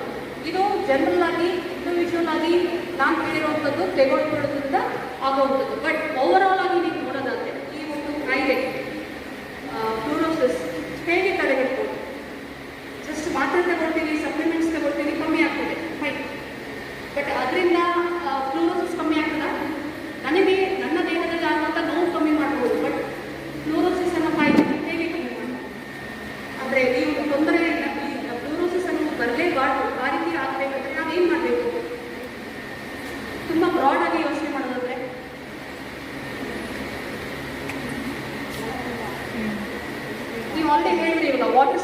ಪ್ರಾಬ್ಲಮ್ ಇದೆ ಅಂತ. ನೀರಿನ ಒಂದು ತೊಂದರೆಯನ್ನು ನಾವು ಕಮ್ಮಿ ಮಾಡ್ಕೋಬೇಕಾಗುತ್ತೆ. ಇದು ಮೇಯ್ನ್ ಆಗಿ ಬರ್ತಾ ಇರೋದು ನೀರಿನ ಒಂದು ತೊಂದರೆ ಅಲ್ವಾ. ಸೊ ಹಾಗಾಗಿ ನಾವೇನು ನೀರಿನಲ್ಲಿ ನಾವು ಡಿವೈಡ್ ಮಾಡ್ತೇವೆ, ಒಂದು ಸರ್ಫೇಸ್ ವಾಟರ್ ಹೇಳ್ತೇವೆ, ನದಿ ನೀರು, ಹೊಳೆ ನೀರು, ಇದನ್ನು ಸರ್ಫೇಸ್ ವಾಟರ್, ಮೇಲೆ ಇರುವಂತಹ ನೀರು. ಇನ್ನೊಂದು ಕ್ಲಾಸಿಫಿಕೇಶನ್ ಒಂದು ಅಂತರ್ಜಲ, ಅಂದರೆ ಗ್ರೌಂಡ್ ವಾಟರ್ ಅಂತ ಹೇಳ್ತೇವೆ. ನಮ್ಮಲ್ಲಿ ಇವಾಗ ಗ್ರೌಂಡ್ ವಾಟರ್ ತುಂಬ ಡಿಪ್ಲೀಟ್ ಆಗಿದೆ. ಡಿಪ್ಲೀಟ್ ಅಂದರೆ ತುಂಬ ಬತ್ತಿ ಹೋಗಿದೆ. ಸೊ ಆ ರೀತಿಯಾಗಿರೋದ್ರಿಂದಲೇ ಈ ಒಂದು ಫ್ಲೋರೋಸಿಸ್ ಅನ್ನೋ ಕಾಯಿಲೆ ಅತಿ ಹೆಚ್ಚಾಗಿ ಕಂಡುಬರ್ತಾ ಇದೆ. ಅರ್ಥ ಆಯ್ತಲ್ಲ. ಸೊ ಈಗ ನಾವು ಅರಸೀಕೆರೆಯಲ್ಲಿ ನೋಡೋದಾದರೆ ಎಲ್ಲ ಕಡೆ ಬೋರ್ವೆಲ್ ತೆಗಿತಾರೆ, ಬಟ್ ಬಹಳ ಸುಲಭವಾಗಿ ನೀರು ಬರೋದಿಲ್ಲ. ತುಂಬ ಡೀಪಲ್ಲಿ ಹೋಗಿ ಬೋರ್ವೆಲ್ ತೆಗಿತಾರೆ. ಡೀಪಲ್ಲಿ ಹೋಗೋದ್ರಿಂದ ಏನಾಗುತ್ತೆ, ನಾನು ಆಲ್ರೆಡಿ ನಿಮಗೆ ಹೇಳಿದೆ, ಕ್ರಸ್ಟಲ್ಲಿ, ಅರ್ತ್ ಕ್ರಸ್ಟಲ್ಲಿ ಫ್ಲೂರೈಡ್ ಅನ್ನೋ ಎಲಿಮೆಂಟ್ ಇರುತ್ತೆ, ಅದು ನೀರಿಗೆ ಸೇರಿಕೊಳ್ತದೆ. ಆ ನೀರನ್ನ ಮೇಲೆಗೆ ಎತ್ತಿ ಕುಡಿಯುವಂಥದ್ದಾಗುತ್ತೆ. ಹಾಗಾಗಿ ಫ್ಲೂರೈಡ್ ಸಮಸ್ಯೆ ಬರುವಂಥದ್ದು. ಸೊ ಹಾಗಾಗಿ ಮೊದಲು ನಾವು ಈ ನೀರಿನ ತೊಂದರೆಯನ್ನು ನಾವು ಸಾಲ್ವ್ ಮಾಡ್ಕೋಬೇಕಾಗುತ್ತೆ. ಇದು ಎಲ್ರಿಗೂ ಕೂಡ ಓವರಾಲ್ ಆಗಿ ಮಾಡೋದ್ರಿಂದ ಈಗ ಹಾಸನಲ್ಲಿ ಫ್ಲೂರೈಡ್ ತೊಂದರೆ ಇಲ್ಲ, ಬಟ್ ಮುಂದೆ ಕೂಡ ಬರುವಂಥದ್ದು ಆಗೋದಿಲ್ಲ. ಯಾವಾಗ ನಮ್ಮಲ್ಲಿ ನೀರಿನ ಒಂದು ತೊಂದರೆ ಇಲ್ಲದೆ ಹೋದರೆ ಅದನ್ನು ನಾವು ಮುಂಚೆಗೆ ತಡೆಗಟ್ಬೋದು, ಬರದೇ ಇರಾಗಿ ನೋಡ್ಕೋಬೋದು. ಯಾವೆಲ್ಲ ರೀತಿಯಲ್ಲಿ ನಾವು ಈ ಒಂದು ಅಂತರ್ಜಲ ಇವಾಗೇನು ಡಿಪ್ಲೀಟ್ ಆಗಿದೆ ಅದನ್ನು ಯಾವೆಲ್ಲ ರೀತಿಯಲ್ಲಿ ನಾವು ಕರೆಕ್ಟ್ ಮಾಡ್ಬೋದು, ಯಾವೆಲ್ಲ ಮೆಷರ್ಸ್ ತೊಗೊಳ್ಬೋದು ಕರೆಕ್ಟ್ ಮಾಡಲಿಕ್ಕೆ, ಸರಿ ಮಾಡಲಿಕ್ಕೆ? ಫಿಲ್ಟರ್ ನೀರಲ್ಲ. ಈಗ ನಾನು ಹೇಳಿದೆ ನಿಮಗೆ, ಬೋರ್ವೆಲ್ ನೀರು ಬಹಳ ಬತ್ತಿ ಹೋಗಿದೆ, ಗ್ರೌಂಡ್ ವಾಟರ್ ತುಂಬ ಬತ್ತಿ ಹೋಗಿದೆ. ಅದನ್ನು ನಾವು ಇನ್ಕ್ರೀಸ್ ಮಾಡಬೇಕು. ಯಾವ ರೀತಿ ಮಾಡ್ಬೋದು? ಕರೆಕ್ಟ್. ಮಳೆ ಆಗೋದ್ರಿಂದ, ಹೆಚ್ಚು ಮಳೆ ಆಗೋದ್ರಿಂದ ಏನಾಗುತ್ತೆ, ಗ್ರೌಂಡ್ ವಾಟರ್ ಜಾಸ್ತಿ ಆಗ್ತಾ ಹೋಗುತ್ತೆ, ಇನ್ಕ್ರೀಸ್ ಆಗ್ತಾ ಹೋಗುತ್ತೆ. ಆದರೆ ಮಳೆ ವಾಟರ್ ಹಾಗೆ ಬಿದ್ದಿರುವಂಥ ನೀರನ್ನು ಅದು ಜಸ್ಟ್ ವೇಸ್ಟ್ ಆಗ್ತಾ ಹೋಗುತ್ತೆ, ಹಾಗೆ ಹರಿದು ಹೋಗ್ತದೆ. ಅದನ್ನು ನಾವು ತಡೆ ಹಿಡಿಬೇಕಾಗುತ್ತೆ. ರೈನ್ ವಾಟರ್ ಹಾರ್ವೆಸ್ಟಿಂಗ್ ಅಂತ ಹೇಳ್ತೇವೆ, ಕೇಳಿದಿರಲ್ಲ ಎಲ್ಲರೂ.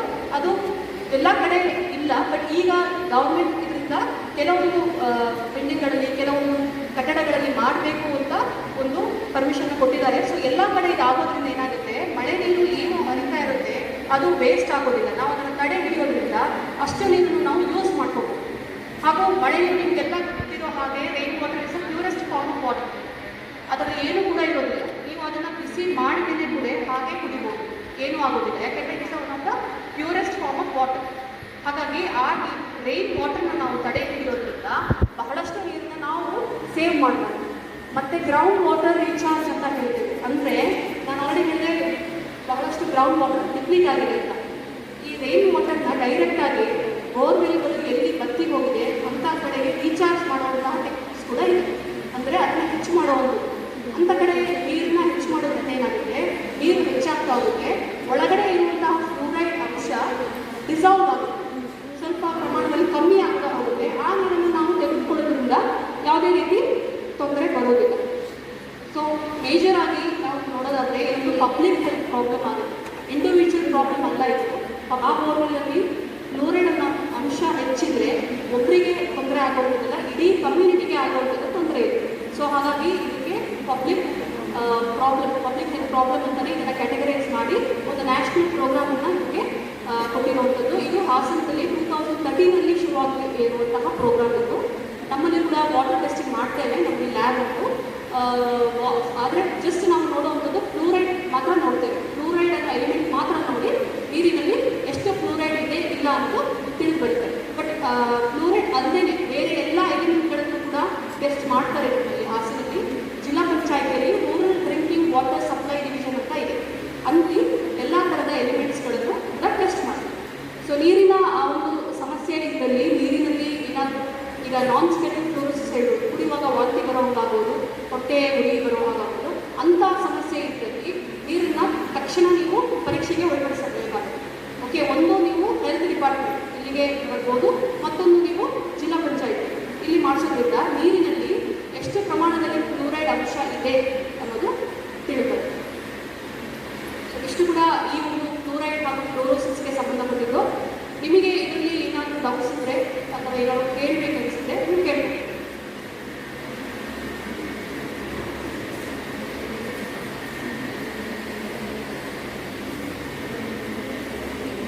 ಏನಿಲ್ಲ ಕ್ವಶನ್ಸು ಇಲ್ವಾ?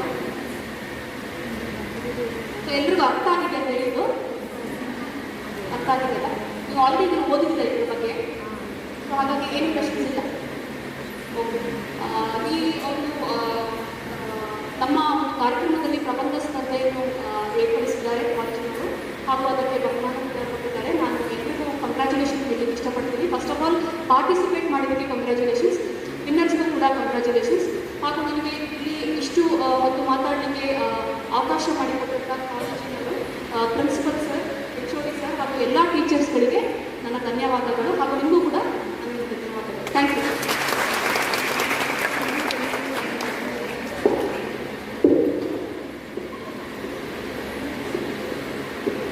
ನೀರಿನಲ್ಲಿರುವ ಫ್ಲೋರೋಸಿಸ್ನಿಂದ ಆಗುವ ಪರಿಣಾಮಗಳು ಹಾಗೂ ನಿಯಂತ್ರಣಗಳ ಬಗ್ಗೆ ಸವಿವರವಾಗಿ ತಿಳಿಸಿಕೊಟ್ಟ ಶ್ರೀಮತಿ ಸಹನಾ ಮೇಡಮ್ ರವರಿಗೆ ಧನ್ಯವಾದಗಳು. ಕಾರ್ಯಕ್ರಮಕ್ಕೆ ಆಗಮಿಸಿರುವಂತಹ doctor KG Kavitha madam, Manjula madam ಹಾಗೂ ದಿಲೀಪ್ ಕುಮಾರ್ ಸರ್ ಅವರಿಗೆ ಕಾರ್ಯಕ್ರಮಕ್ಕೆ ಆತ್ಮೀಯವಾಗಿ ಸ್ವಾಗತವನ್ನು ಬಯಸುತ್ತೇವೆ. ಹಾಗೂ ಯೋಗೇಶ್ ಸರ್ ಅವರಿಗೂ ಆತ್ಮೀಯವಾಗಿ ಸ್ವಾಗತಿಸುತ್ತೇವೆ.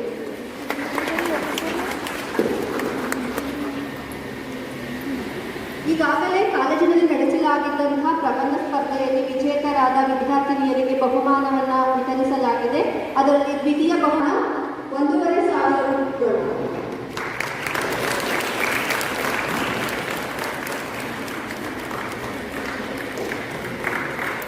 ಚಪ್ಪಾಳೆಯೊಂದಿಗೆ ಪ್ರೋತ್ಸಾಹ.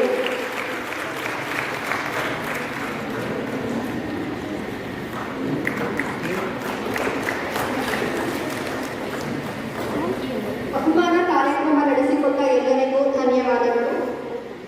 ಮುಂದಿನ ಕಾರ್ಯಕ್ರಮ ಈಗ ತಮ್ಮನ್ನೆಲ್ಲ ಉದ್ದೇಶಿಸಿ ಮಾತನಾಡಲಿದ್ದಾರೆ ಶ್ರೀಯುತ ಯಶವಂತ್, ಜಿಲ್ಲಾ ದತ್ತಾಂಶ ವ್ಯವಸ್ಥಾಪಕರು, ಜಿಲ್ಲಾ ಆರೋಗ್ಯ ಹಾಗೂ ಕುಟುಂಬ ಕಲ್ಯಾಣ ಇಲಾಖೆ, ಹಾಸನ.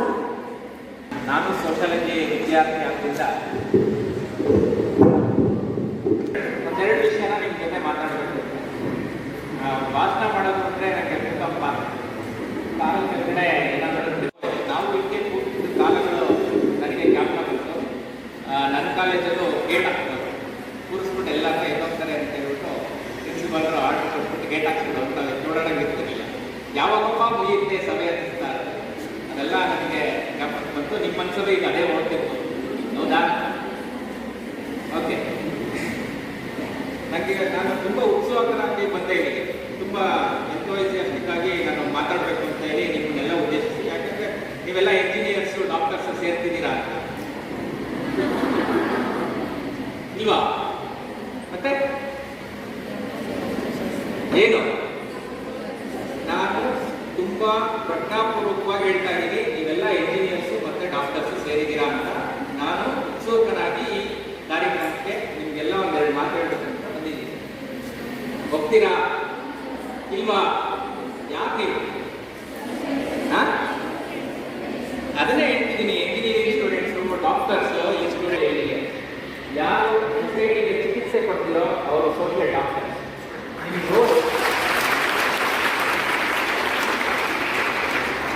ನಿಮ್ಮ ರೋಲ್ ಅದೇ. ನೀವು ಇಲ್ಲಿಂದ ಓದಿ ಪಾಸ್ ಆಗಿ ಸರ್ಟಿಫಿಕೇಟ್ ತಗೊಂಡು ಕಾಂಪಿಟೇಷನ್ ಟೋಪಿ ಹಾಕ್ಕೊಂಡು ಸಮುದಾಯದ ಹೊರಗಡೆ ಹೋದ ತಕ್ಷಣ ನಿಮ್ಮ ಕೆಲಸ ಸ್ಟಾರ್ಟ್ ಆಗುತ್ತೆ.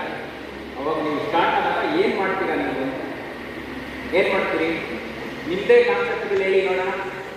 ಸೊಸೈಟಿಲಿರೋ ಸಮಸ್ಯೆಗಳನ್ನ, ಅದಕ್ಕೆ ಪರಿಹಾರಗಳನ್ನ, ಬಿದ್ದೋಗ್ತಿರೋ ಸಂಸ್ಕೃತಿನ ಕಟ್ಟೋದಕ್ಕೆ, ಸಮಾಜನ ಉದ್ಧಾರ ಮಾಡೋದಕ್ಕೆ ತಾನೇ ನೀವೆಲ್ಲ ಓದ್ತಿರೋದು ಅಲ್ವಾ?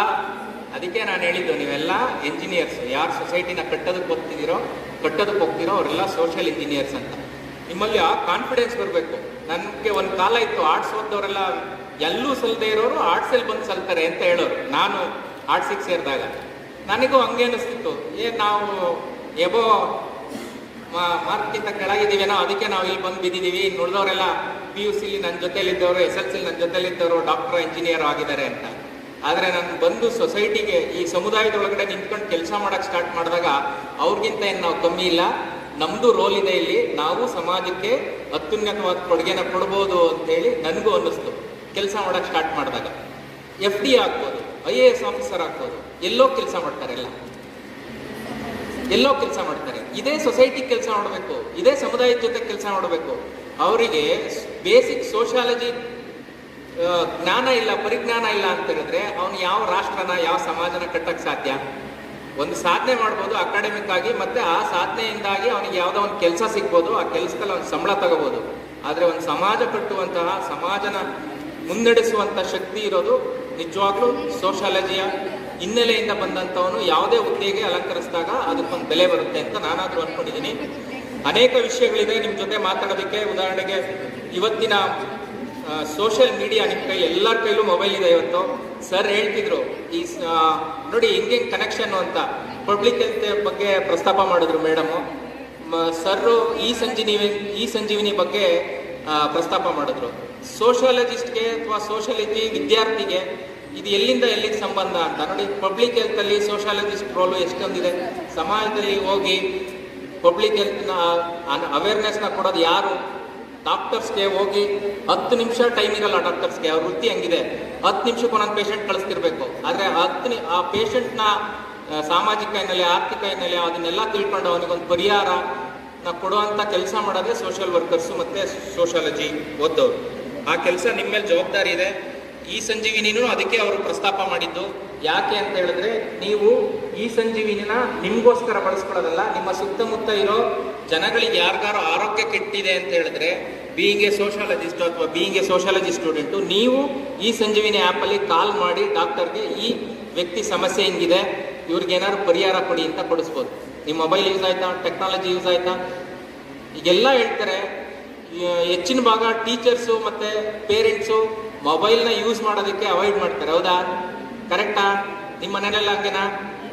ಮೊಬೈಲ್ ಮುಟ್ಬೇಡ, ಜಾಸ್ತಿ ಹೊತ್ತು ಅದರಲ್ಲೇ ಟೈಮ್ ಸ್ಪೆಂಡ್ ಮಾಡ್ತಿದೀಯಾ ಅಂತ. ಹೌದು.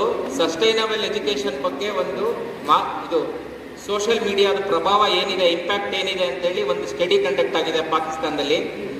ಆ ಸ್ಟಡಿಯ ಇಂಪ್ಯಾಕ್ಟ್ ಹೇಳ್ತಾರೆ ಅವರು, ಭಾಳ ಚೆನ್ನಾಗಿದೆ, ಅದನ್ನು ಓದಬೇಕು.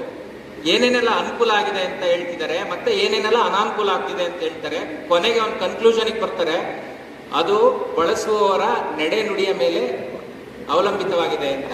ಕೆಲವು ಉದಾಹರಣೆಗಳು ಹೇಳ್ತೀನಿ. ಈಗ ಉದಾಹರಣೆಗೆ ತುಂಬ ಸೈಕಾಲಜಿಕಲ್ ಪ್ರಾಬ್ಲಮ್ ಸ್ಟಾರ್ಟ್ ಆಗಿದೆ ಇದನ್ನ ಸೋಷಿಯಲ್ ಮೀಡಿಯಾ ಅಥವಾ ಸೋಷಿಯಲ್ ನೆಟ್ವರ್ಕ್ ಇವನ್ನೆಲ್ಲ ಬಳಸೋದ್ರಿಂದ. ಉದಾಹರಣೆಗೆ ಫೇಸ್ಬುಕ್ಕು, ವಾಟ್ಸಪ್ ಇವನ್ನೆಲ್ಲ ಬಳಸೋದ್ರಿಂದ ನಮ್ಮಲ್ಲಿ ಫೇಸ್ಬುಕ್ ಡಿಪ್ರೆಷನ್ ಅಂತ ಹೊಸ ಸೈಕಾಲಜಿಕಲ್ ಪ್ರಾಬ್ಲಮ್ ಸ್ಟಾರ್ಟ್ ಆಗಿದೆ.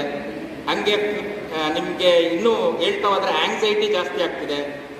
ಯಾರು ಸೋಷಿಯಲ್ ಮೀಡಿಯಾನ ಜಾಸ್ತಿ ಯೂಸ್ ಮಾಡ್ತಿದ್ದಾರೆ ಅವ್ರಿಗೆಲ್ಲ ಆಂಗ್ಸೈಟಿ ಪ್ರಾಬ್ಲಮ್ನ ಹೆಚ್ಚು. ಉದಾಹರಣೆಗೆ ನನಗೆ ಲೈಕ್ ಬರಲಿಲ್ಲ, ಮೆಸೇಜೇ ಬರಲಿಲ್ಲ ಅಂತ ಇಡೀ ದಿನ ಕೊರಗೋರು, ಇಡೀ ರಾತ್ರಿ ಕೊರಗೋರು, ನಾನು ಹಾಕಿರೋ ಪೋಸ್ಟಿಗೆ ಯಾರು ಲೈಕ್ ಮಾಡ್ತಿಲ್ಲ ಅಂತ. ಈ ಥರ ಹೊಸ ಹೊಸ ಸಮಸ್ಯೆಗಳು ಬರ್ತಿದೆ. ಇದನ್ನು ಡೀಲ್ ಮಾಡೋರು ಯಾರು ಅಂದರೆ ಎಗೈನ್ ನೀವೇ. ಈ ಥರದ ವಿಷಯಗಳನ್ನೆಲ್ಲ ಬೇರೆಯವ್ರಿಗೆ ಅರ್ಥೈಸೋದು, ಅದ್ರ ಮೇಲೆ ಹೆಚ್ಚು ನಾವು ಅವಲಂಬಿತರಾಗಬಾರ್ದು, ಅದನ್ನು ಯಾವ ಥರ ಬಳಸ್ಕೋಬೇಕು ಟೆಕ್ನಾಲಜಿನ ಅಥವಾ ಸೋಷಿಯಲ್ ಮೀಡಿಯಾನ ಅಂತ ಹೇಳ್ಕೊಡೋರೆ ಸೋಷಿಯಾಲಜಿಸ್ಟ್ಗಳು. ಅದ್ರ ಜೊತೆಗೆ ಈಗ ನೀವು ನೋಡಿರ್ಬೋದು, crime associated to social media ಸಿಕ್ಕಾಬಟ್ಟೆ ಆಗ್ತಿದೆ. ತುಂಬ ಎಚ್ಚರಿಕೆಯಿಂದ ಇರಬೇಕು. ನಾನು ಎಷ್ಟೋ ಜನ ಓದಿದ್ದೀನಿ, ಈಗ ನೀವು ಓದಿರ್ತೀರಾ, ರಿಪೀಟೆಡ್ಲಿ ಬರ್ತಾ ಇದೆ ನ್ಯೂಸ್ ಪೇಪರಲ್ಲಿ ಮತ್ತು ಟಿ ವಿಗಳಲ್ಲಿ. ಫೇಸ್ಬುಕ್ ಫ್ರೆಂಡ್ಸು ಒಳ್ಳೆಯದು. ಈಗ ಎಷ್ಟೋ ಜನ ನಾವು ಭೇಟಿ ಹಾಕೋಕ್ಕೆ ಆಗ್ತಿರಲಿಲ್ಲ, ಅವ್ರ ಜೊತೆ ಎಲ್ಲ ಇಂಟ್ರಾಕ್ಷನ್ ಮಾಡ್ಬೋದು. ಉದಾಹರಣೆ ನೀವು ಅಕಾಡೆಮಿಕಲಿ ತೊಗೊಂಡ್ರೆ, ಯಾವುದೋ ಯೂನಿವರ್ಸಿಟಿ ಪ್ರೊಫೆಸರು, JNU ಅಲ್ಲಿ ಕೂತಿರೋ ಪ್ರೊಫೆಸರ್ ಜೊತೆ ನಾನು ಇವತ್ತು ಫೇಸ್ಬುಕ್ಕಲ್ಲಿ ಫ್ರೆಂಡ್ ಆಗ್ಬೋದು. ಅಕಾಡೆಮಿಕಲಿ ಗ್ರೋತ್ ಆಗೋದಕ್ಕೆ ನನಗೆ ಏನು ಬೇಕು ಇನ್ಪುಟ್ಸು, ನನ್ನ ಸಮಸ್ಯೆಗಳನ್ನ ಅವ್ರ ಜೊತೆ ಮಾತಾಡ್ಬೋದು. ಆ ಥರ ಒಂದು ಕನೆಕ್ಟಿವಿಟಿ ಜಾಸ್ತಿ ಆಗ್ತಿದೆ. ಗುಡ್. ಅದ್ರ ಜೊತೆಗೆ ಸೋಷಿಯಲ್ ಮೀಡಿಯಾನ ಕೆಟ್ಟ ರೀತಿ ಬಳಸ್ಕೊಂಡು ಇವತ್ತು ಕೆರಿಯರ್ನ ಹಾಳು ಮಾಡ್ಕೊಂಡು ಅಥವಾ ಅವರ ಲೈಫ್ನ ಹಾಳು ಮಾಡ್ಕೊಂಡು ಬೇಕಾದ ಸುಧಾರಣೆಗಳು ದಿನನಿತ್ಯ ಕೈಗೊಳ್ಳಲಾಗಿದೆ. ತುಂಬ ಎಚ್ಚರಿಕೆಯಿಂದ ಬಳಸಬೇಕಾಗಿಲ್ಲ. ಟೆರರಿಸಮ್ ಜಾಸ್ತಿ ಆಗ್ತಿದೆ. ಇನ್ನೊಂದು ಬುಲ್ಲಿಂಗ್ ತುಂಬ ಬೆದರಿಸೋದು ಈಸಿ ಎದುರಿಸೋದು. ಅವಾಗ ಮುಖಾಮುಖಿ ಎದುರಿಸಬೇಕು ಹೋಗಿ ವ್ಯಕ್ತಿನ. ಈಗ ಸೋಷಿಯಲ್ ಮೀಡಿಯಾನ ಯೂಸ್ ಮಾಡಿ ಎದುರಿಸ್ತಾರೆ.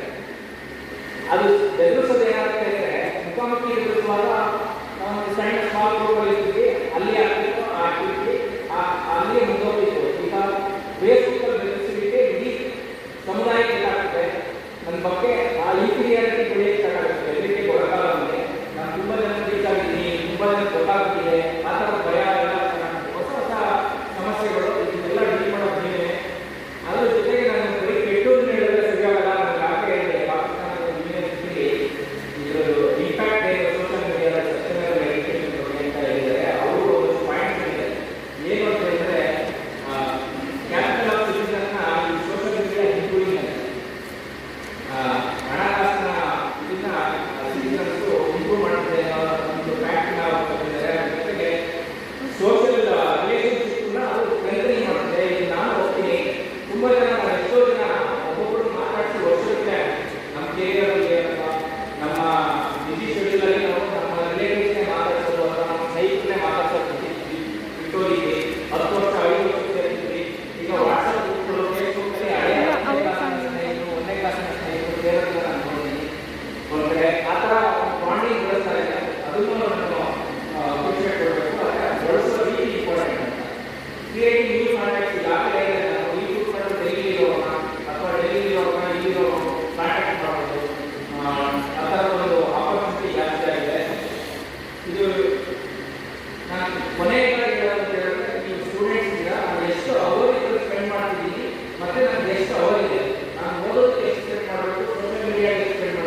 ಅದಕ್ಕೆ ಇದೆಲ್ಲ ಭಾಳ ಇಂಪಾರ್ಟೆಂಟ್ ವಿಷಯ ಇದೆ. ನೀವು ಸೋಷಿಯಲ್ ಮೀಡಿಯಾ ಜೊತೆಗೆ ನಮ್ಮ ಗ್ರಂಥಾಲಯಗಳಿಗೆ ಜಾಸ್ತಿ ಒತ್ತು ಕೊಡಬೇಕು. ಇದೆಲ್ಲ ಹೇಳ್ತಾ ನಮಗೆ ಈ ವೇದಿಕೆಯಲ್ಲಿ ಮಾತಾಡೋದಕ್ಕೆ ಅವಕಾಶ ಕೊಡೋದಕ್ಕೆ ಮತ್ತು ತಾಳ್ಮೆಯಿಂದ ಕೇಳಿದ ನನ್ನೆಲ್ಲ ಪ್ರೀತಿಯ ಸೋಷಿಯಲ್ ಇಂಜಿನಿಯರ್ಸ್ ಮತ್ತು ಸೋಷಿಯಲ್ ಡಾಕ್ಟರ್ಸ್ಗೆ ವಂದಿಸ್ತಾ ನನ್ನೆರಡು ಮಾತು ಮುಗಿಸ್ತೀನಿ. Thank you sir. Thank you. ಸಮಾಜದ ನಡುವಿನ ಸಂಬಂಧದ ಬಗ್ಗೆ ವಿವರವಾಗಿ ತಿಳಿಸಿಕೊಟ್ಟಂತಹ ಶ್ರೀಯುತ ಯಶವಂತ್ ಸರ್, ಜಿಲ್ಲಾ ದತ್ತಾಂಶ ವ್ಯವಸ್ಥಾಪಕರು, ಜಿಲ್ಲಾ ಆರೋಗ್ಯ ಹಾಗೂ ಕುಟುಂಬ ಕಲ್ಯಾಣ ಇಲಾಖೆ ಸರ್, ಇವರಿಗೂ ಧನ್ಯವಾದಗಳು. ಕಾರ್ಯಕ್ರಮದಿಂದ ಸನ್ಮಾನ ಕಾರ್ಯಕ್ರಮ ನಡೆಸಿಕೊಡಲಿದ್ದಾರೆ ಕಾವ್ಯ ಎಂ ಅಂತಿಮ ಬಿಡಿ.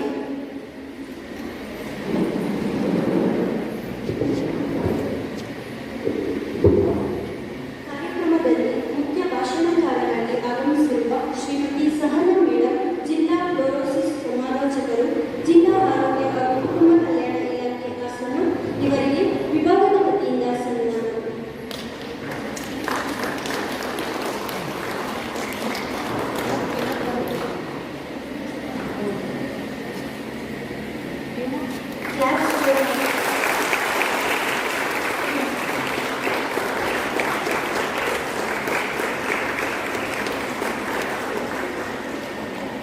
ಸನ್ಮಾನವನ್ನು ಸ್ವೀಕರಿಸಿದ ಸಹನಾ ಮೇಡಮ್ಗೆ ಧನ್ಯವಾದಗಳು. ಕಾರ್ಯಕ್ರಮದಲ್ಲಿ ಮುಖ್ಯ ಅತಿಥಿಗಳಾಗಿ ಆಗಮಿಸಿರುವ ಶ್ರೀಯುತ ಯಶವಂತ್ ಸರ್, ಜಿಲ್ಲಾ ದತ್ತಾಂಶ ವ್ಯವಸ್ಥಾಪಕರು, ಜಿಲ್ಲಾ ಆರೋಗ್ಯ ಹಾಗೂ ಕುಟುಂಬ ಕಲ್ಯಾಣ ಇಲಾಖೆ ಹಾಸನ, ಇವರಿಗೆ ವಿಭಾಗದ ವತಿಯಿಂದ ಸನ್ಮಾನ.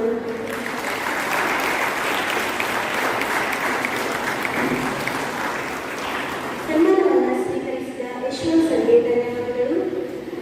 Santosh AJ sir, fluorosis technician, ಜಿಲ್ಲಾ ಆರೋಗ್ಯ ಹಾಗೂ ಕುಟುಂಬ ಕಲ್ಯಾಣ ಇಲಾಖೆ ಹಾಸನ, ಇವರಿಗೆ ವಿಭಾಗದ ವತಿಯಿಂದ ಸನ್ಮಾನ.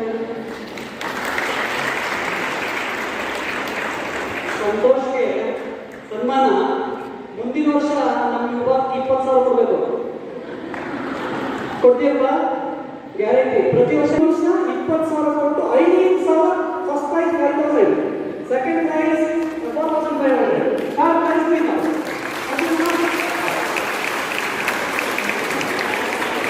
ಸನ್ಮಾನವನ್ನು ಸ್ವೀಕರಿಸಿದ ಸಂತೋಷ್ ಸರ್ಗೆ ಧನ್ಯವಾದಗಳು.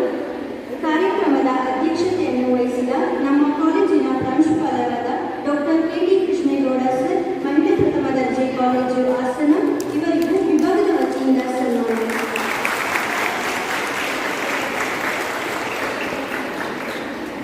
ಸನ್ಮಾನವನ್ನು ಸ್ವೀಕರಿಸಿದ ಸರ್ಗೆ ಧನ್ಯವಾದಗಳು. ಸನ್ಮಾನ ಸ್ವೀಕರಿಸಿದ ಎಲ್ಲ ಅತಿಥಿಗಳಿಗೂ ಮತ್ತೊಮ್ಮೆ ಧನ್ಯವಾದಗಳು. ಸನ್ಮಾನ ಸ್ವೀಕರಿಸಿದಂತಹ ಎಲ್ಲ ಗಣ್ಯರಿಗೂ ಧನ್ಯವಾದಗಳು. ಈಗ ಕಾರ್ಯಕ್ರಮದ ಅಧ್ಯಕ್ಷರಾಗಿರುವ ನಮ್ಮ ಕಾಲೇಜಿನ ಪ್ರಾಂಶುಪಾಲರಾದ ಡಾಕ್ಟರ್ ಕೆ.ಟಿ. ಕೃಷ್ಣೇಗೌಡ ಸರ್ ಅವರು ಅಧ್ಯಕ್ಷೀಯ ನುಡಿಯನ್ನು ನುಡಿಯಬೇಕೆಂದು ಕೇಳಿದರು. ಈ ಒಂದು ಅರ್ಥಪೂರ್ಣವಾದಂಥ ಕಾರ್ಯಕ್ರಮಕ್ಕೆ ಆಗಮಿಸಿದಂಥ ಎಲ್ಲ ಆರೋಗ್ಯ ಇಲಾಖೆಯ ಅಧಿಕಾರಿಗಳೇ ಮತ್ತು ಕಾಲೇಜಿನ ಪ್ರಾಧ್ಯಾಪಕರೇ ಮತ್ತು ವಿದ್ಯಾರ್ಥಿಗಳು, ಇವತ್ತಿಂದು ಬಹಳ ಮಹತ್ವಪೂರ್ಣ ಕಾರ್ಯಕ್ರಮ ಅಂತ. ಇದು ನೀರಿಗೆ ಸಂಬಂಧಪಟ್ಟಿದ್ದು. ಎಲ್ಲಿ ಒಂದು ಕಾರ್ಯಕ್ರಮ ನೀರಿಗೆ ಸಂಬಂಧಪಡುತ್ತೋ ತನ್ಮೂಲಕ ಸಾವಿರಾರು ಪರಿಹಾರಗಳಿಗೆ ಅದು ದಾರಿ ಮಾಡಿಕೊಡುತ್ತೆ. ಆರೋಗ್ಯಕ್ಕೆ ನೀರಿಗೆ ಬಹಳ ಹತ್ತಿರದ ಸಂಬಂಧ. ನೀರಿಂದಲೇ ಆರೋಗ್ಯದ ಮೂಲ ಅಂತ ಹೇಳ್ಬೋದು.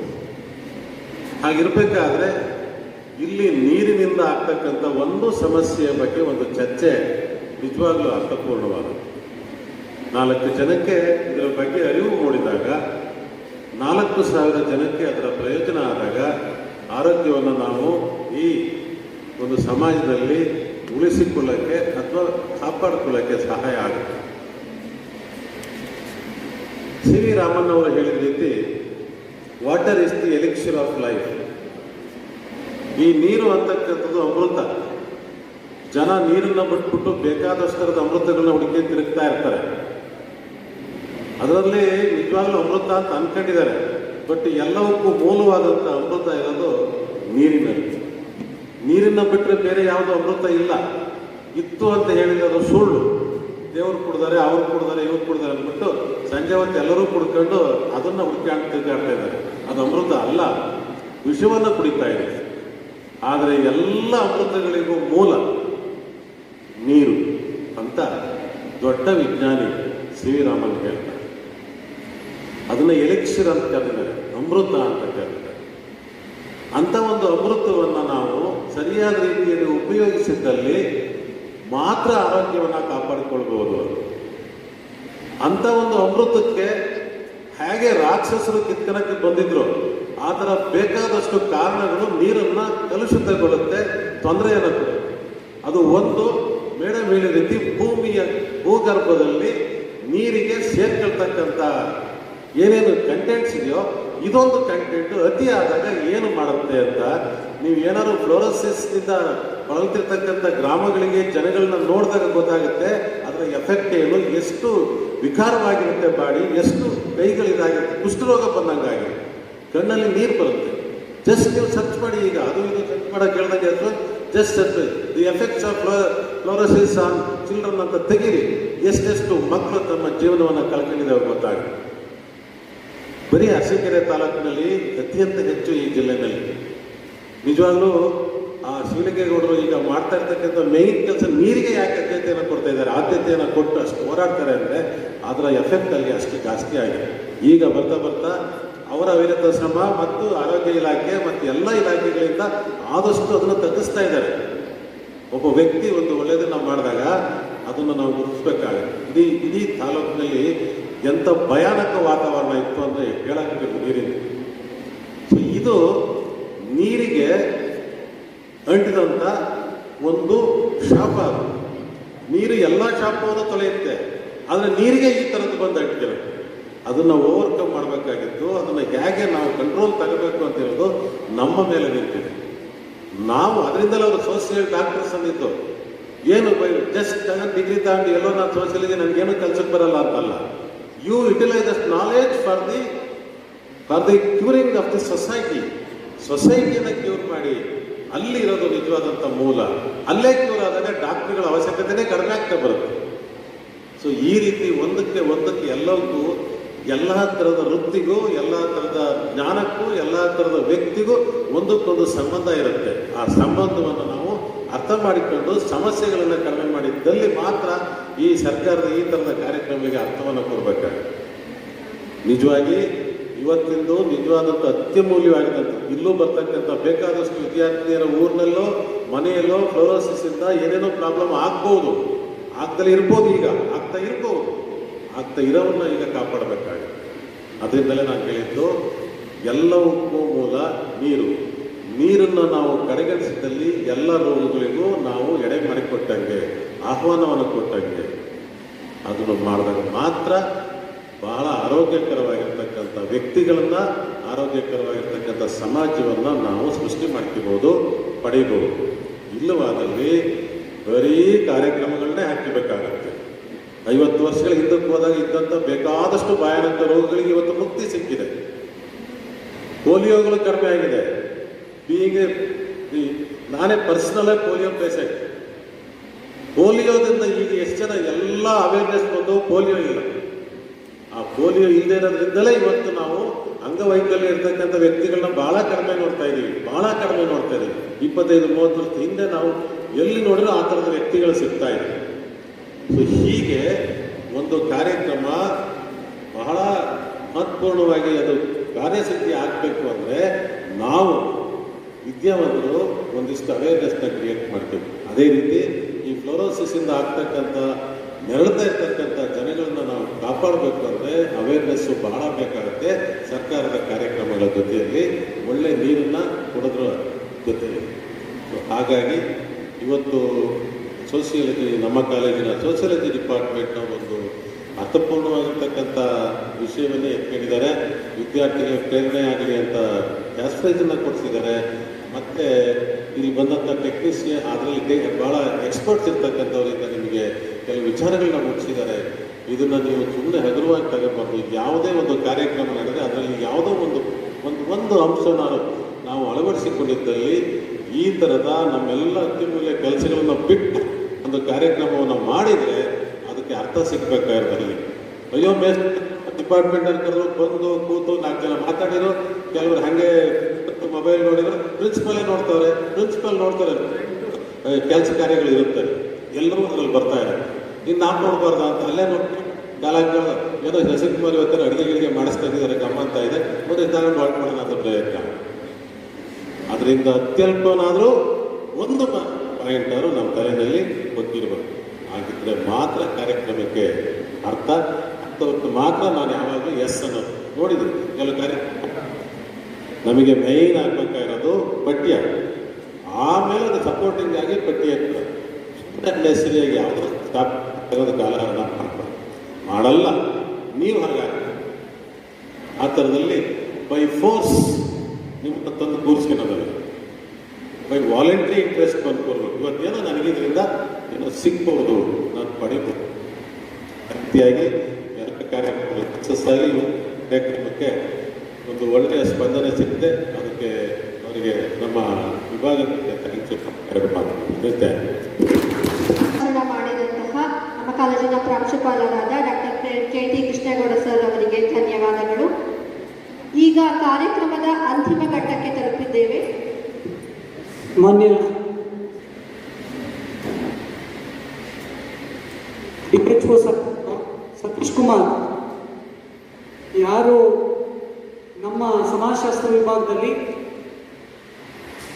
ಯಾರು ಮಾಸ್ಟರ್ ಡಿಗ್ರಿಗೆ ಹೋಗ್ಲಿಕ್ಕೆ ಫೈನಲ್ ಇಯರ್ ವಿದ್ಯಾರ್ಥಿಗಳು ಹಣಕಾಸಿನ ತೊಂದರೆ ಏನಾದರೂ ಇದ್ದರೆ ನಮ್ಮ ಜಿಲ್ಲಾ ಆರೋಗ್ಯ ಮತ್ತು ಕುಟುಂಬ ಕಲ್ಯಾಣ ಅಧಿಕಾರಿಗಳು ನಮ್ಮ ಮಕ್ಕಳಿಗೆ 3 ಜನ ಮಕ್ಕಳಿಗೆ ಫೀಸನ್ನು ಕಟ್ಟಿಕೊಡ್ಲಿಕ್ಕೆ ಒಪ್ಕೊಂಡಿದ್ದಾರೆ. ಯಾರಿದ್ರೂ ಸಮಾಜಶಾಸ್ತ್ರ ವಿಭಾಗದ ಮಹಿಳಾ ಅಧ್ಯಾಪಕರಾದ ಡಾಕ್ಟರ್ ಆಶಾ ಅವರಲ್ಲಿ ಅಥವಾ ಡಾಕ್ಟರ್ ಪೂರ್ಣಿಮಾ ಅವರಲ್ಲಿ ಭೇಟಿ ಮಾಡಿದ್ದಲ್ಲಿ ಯಾವ ಮುಜುಗರ ಇದ್ದೇನೆ, ಮುಜುಗರ ಬೇಡ, ಉದ್ದೇಶ ಒಂದೇ ಆಗಿರಬೇಕು, ಮಾಸ್ಟರ್ ಡಿಗ್ರಿಗೆ ಹೋಗಿ ಆ ಫೀಸ್ ಸಂದರ್ಭ ಬಂದಾಗ ಅವರನ್ನ ಭೇಟಿ ಮಾಡಿದ್ರೆ ನೇರವಾಗಿ ನಿಮಗೆ ನಿಮ್ಮ ಹಸ್ತ ಹಣವನ್ನು ಕೊಡಲಿಕ್ಕೆ ಅವರು ಒಪ್ಕೊಂಡಿದ್ದಾರೆ. ಸಂತೋಷ್ ಕುಮಾರ್ ಇವತ್ತೇನು ಊಟ ಕೊಡಿಸ್ತಿದಾರಲ್ಲ, ಊಟದ ಜೊತೆಗೆ ಅವರು ಒಂದು ಹುಡುಗಿಯ ಫೀಸನ್ನು ಕಟ್ಕೊಡ್ತಾರೆ. ಕಟ್ಕೊಡ್ತೀಯಪ್ಪ? ಕಟ್ಕೊಡ್ತಾರೆ ನೋಡಿ, ಕಟ್ಕೊಡ್ತೀನಿ ಅಂತ ಹೇಳಿ ಅಲ್ಲಿ 4 ಆಯಿತು. 4 ಅಂದರೆ 100% 20,000 ರೂಪಾಯಿ ಕೊಡ್ತಾರೆ ಮುಂದಿನ ವರ್ಷ. ಈ ವರ್ಷ ಒಂದು 5,000 ರೂಪಾಯಿ ಮಕ್ಕಳು ಫೀಸ್ ಕಟ್ಕೊಂಡು ಭಾಳ ಒಳ್ಳೆಯ ವ್ಯಕ್ತಿ ಆ ವಿಷಯದಲ್ಲಿ. ಸೊ ನಮ್ಮ ಕಾಲೇಜಿನ ಪರವಾಗಿ ಜಿಲ್ಲೆಯ DHO ಮತ್ತು ಅವರೆಲ್ಲ ಅಧಿಕಾರಿಗಳಿದ್ದವರಿಗೆ ಹೃತ್ಪೂರ್ವಕವಾದ ನಮನಗಳನ್ನು ಪ್ರಾಂಶುಪಾಲರ ಪರವಾಗಿ ಅರ್ಪಿಸ್ತಾ ಇದ್ದೇನೆ. ಮುಂದಿನ ಕಾರ್ಯಕ್ರಮ ವಂದನಾರ್ಪಣೆಯನ್ನು ನಡೆಸಿ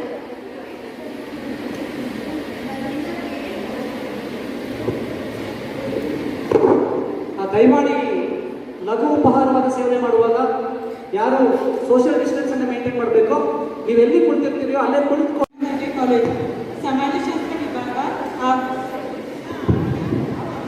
ಕಲ್ಯಾಣ ಇಲಾಖೆ ರಾಷ್ಟ್ರೀಯದಲ್ಲಿ ಕಾರ್ಯಕ್ರಮವನ್ನು ಏರ್ಪಡಿಸಲಾಗಿದೆ. ಈ ಕಾರ್ಯಕ್ರಮದ ಅಂತಿಮ ಘಟ್ಟಕ್ಕೆ ಬಂದಿದ್ದೇವೆ. ಕಾರ್ಯಕ್ರಮದ ಉದ್ಘಾಟನಾಕಾರರಾದ ಡಾಕ್ಟರ್ ಸತೀಶ್ ಕುಮಾರ್ AM, ಜಿಲ್ಲಾ ಆರೋಗ್ಯ ಹಾಗೂ ಕುಟುಂಬ ಕಲ್ಯಾಣ ಅಧಿಕಾರಿಗಳು ಹಾಸನ, ಇವರಿಗೂ ವಿಭಾಗದ ಪರವಾಗಿ ಹಾಗೂ ನಮ್ಮ ಕಾಲೇಜಿನ ಪರವಾಗಿ ಪೂರಕವಾದ ವಂದನೆಗಳು.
ಎಲ್ಲರಿಗೂ ಮತ್ತೊಮ್ಮೆ ಧನ್ಯವಾದಗಳು.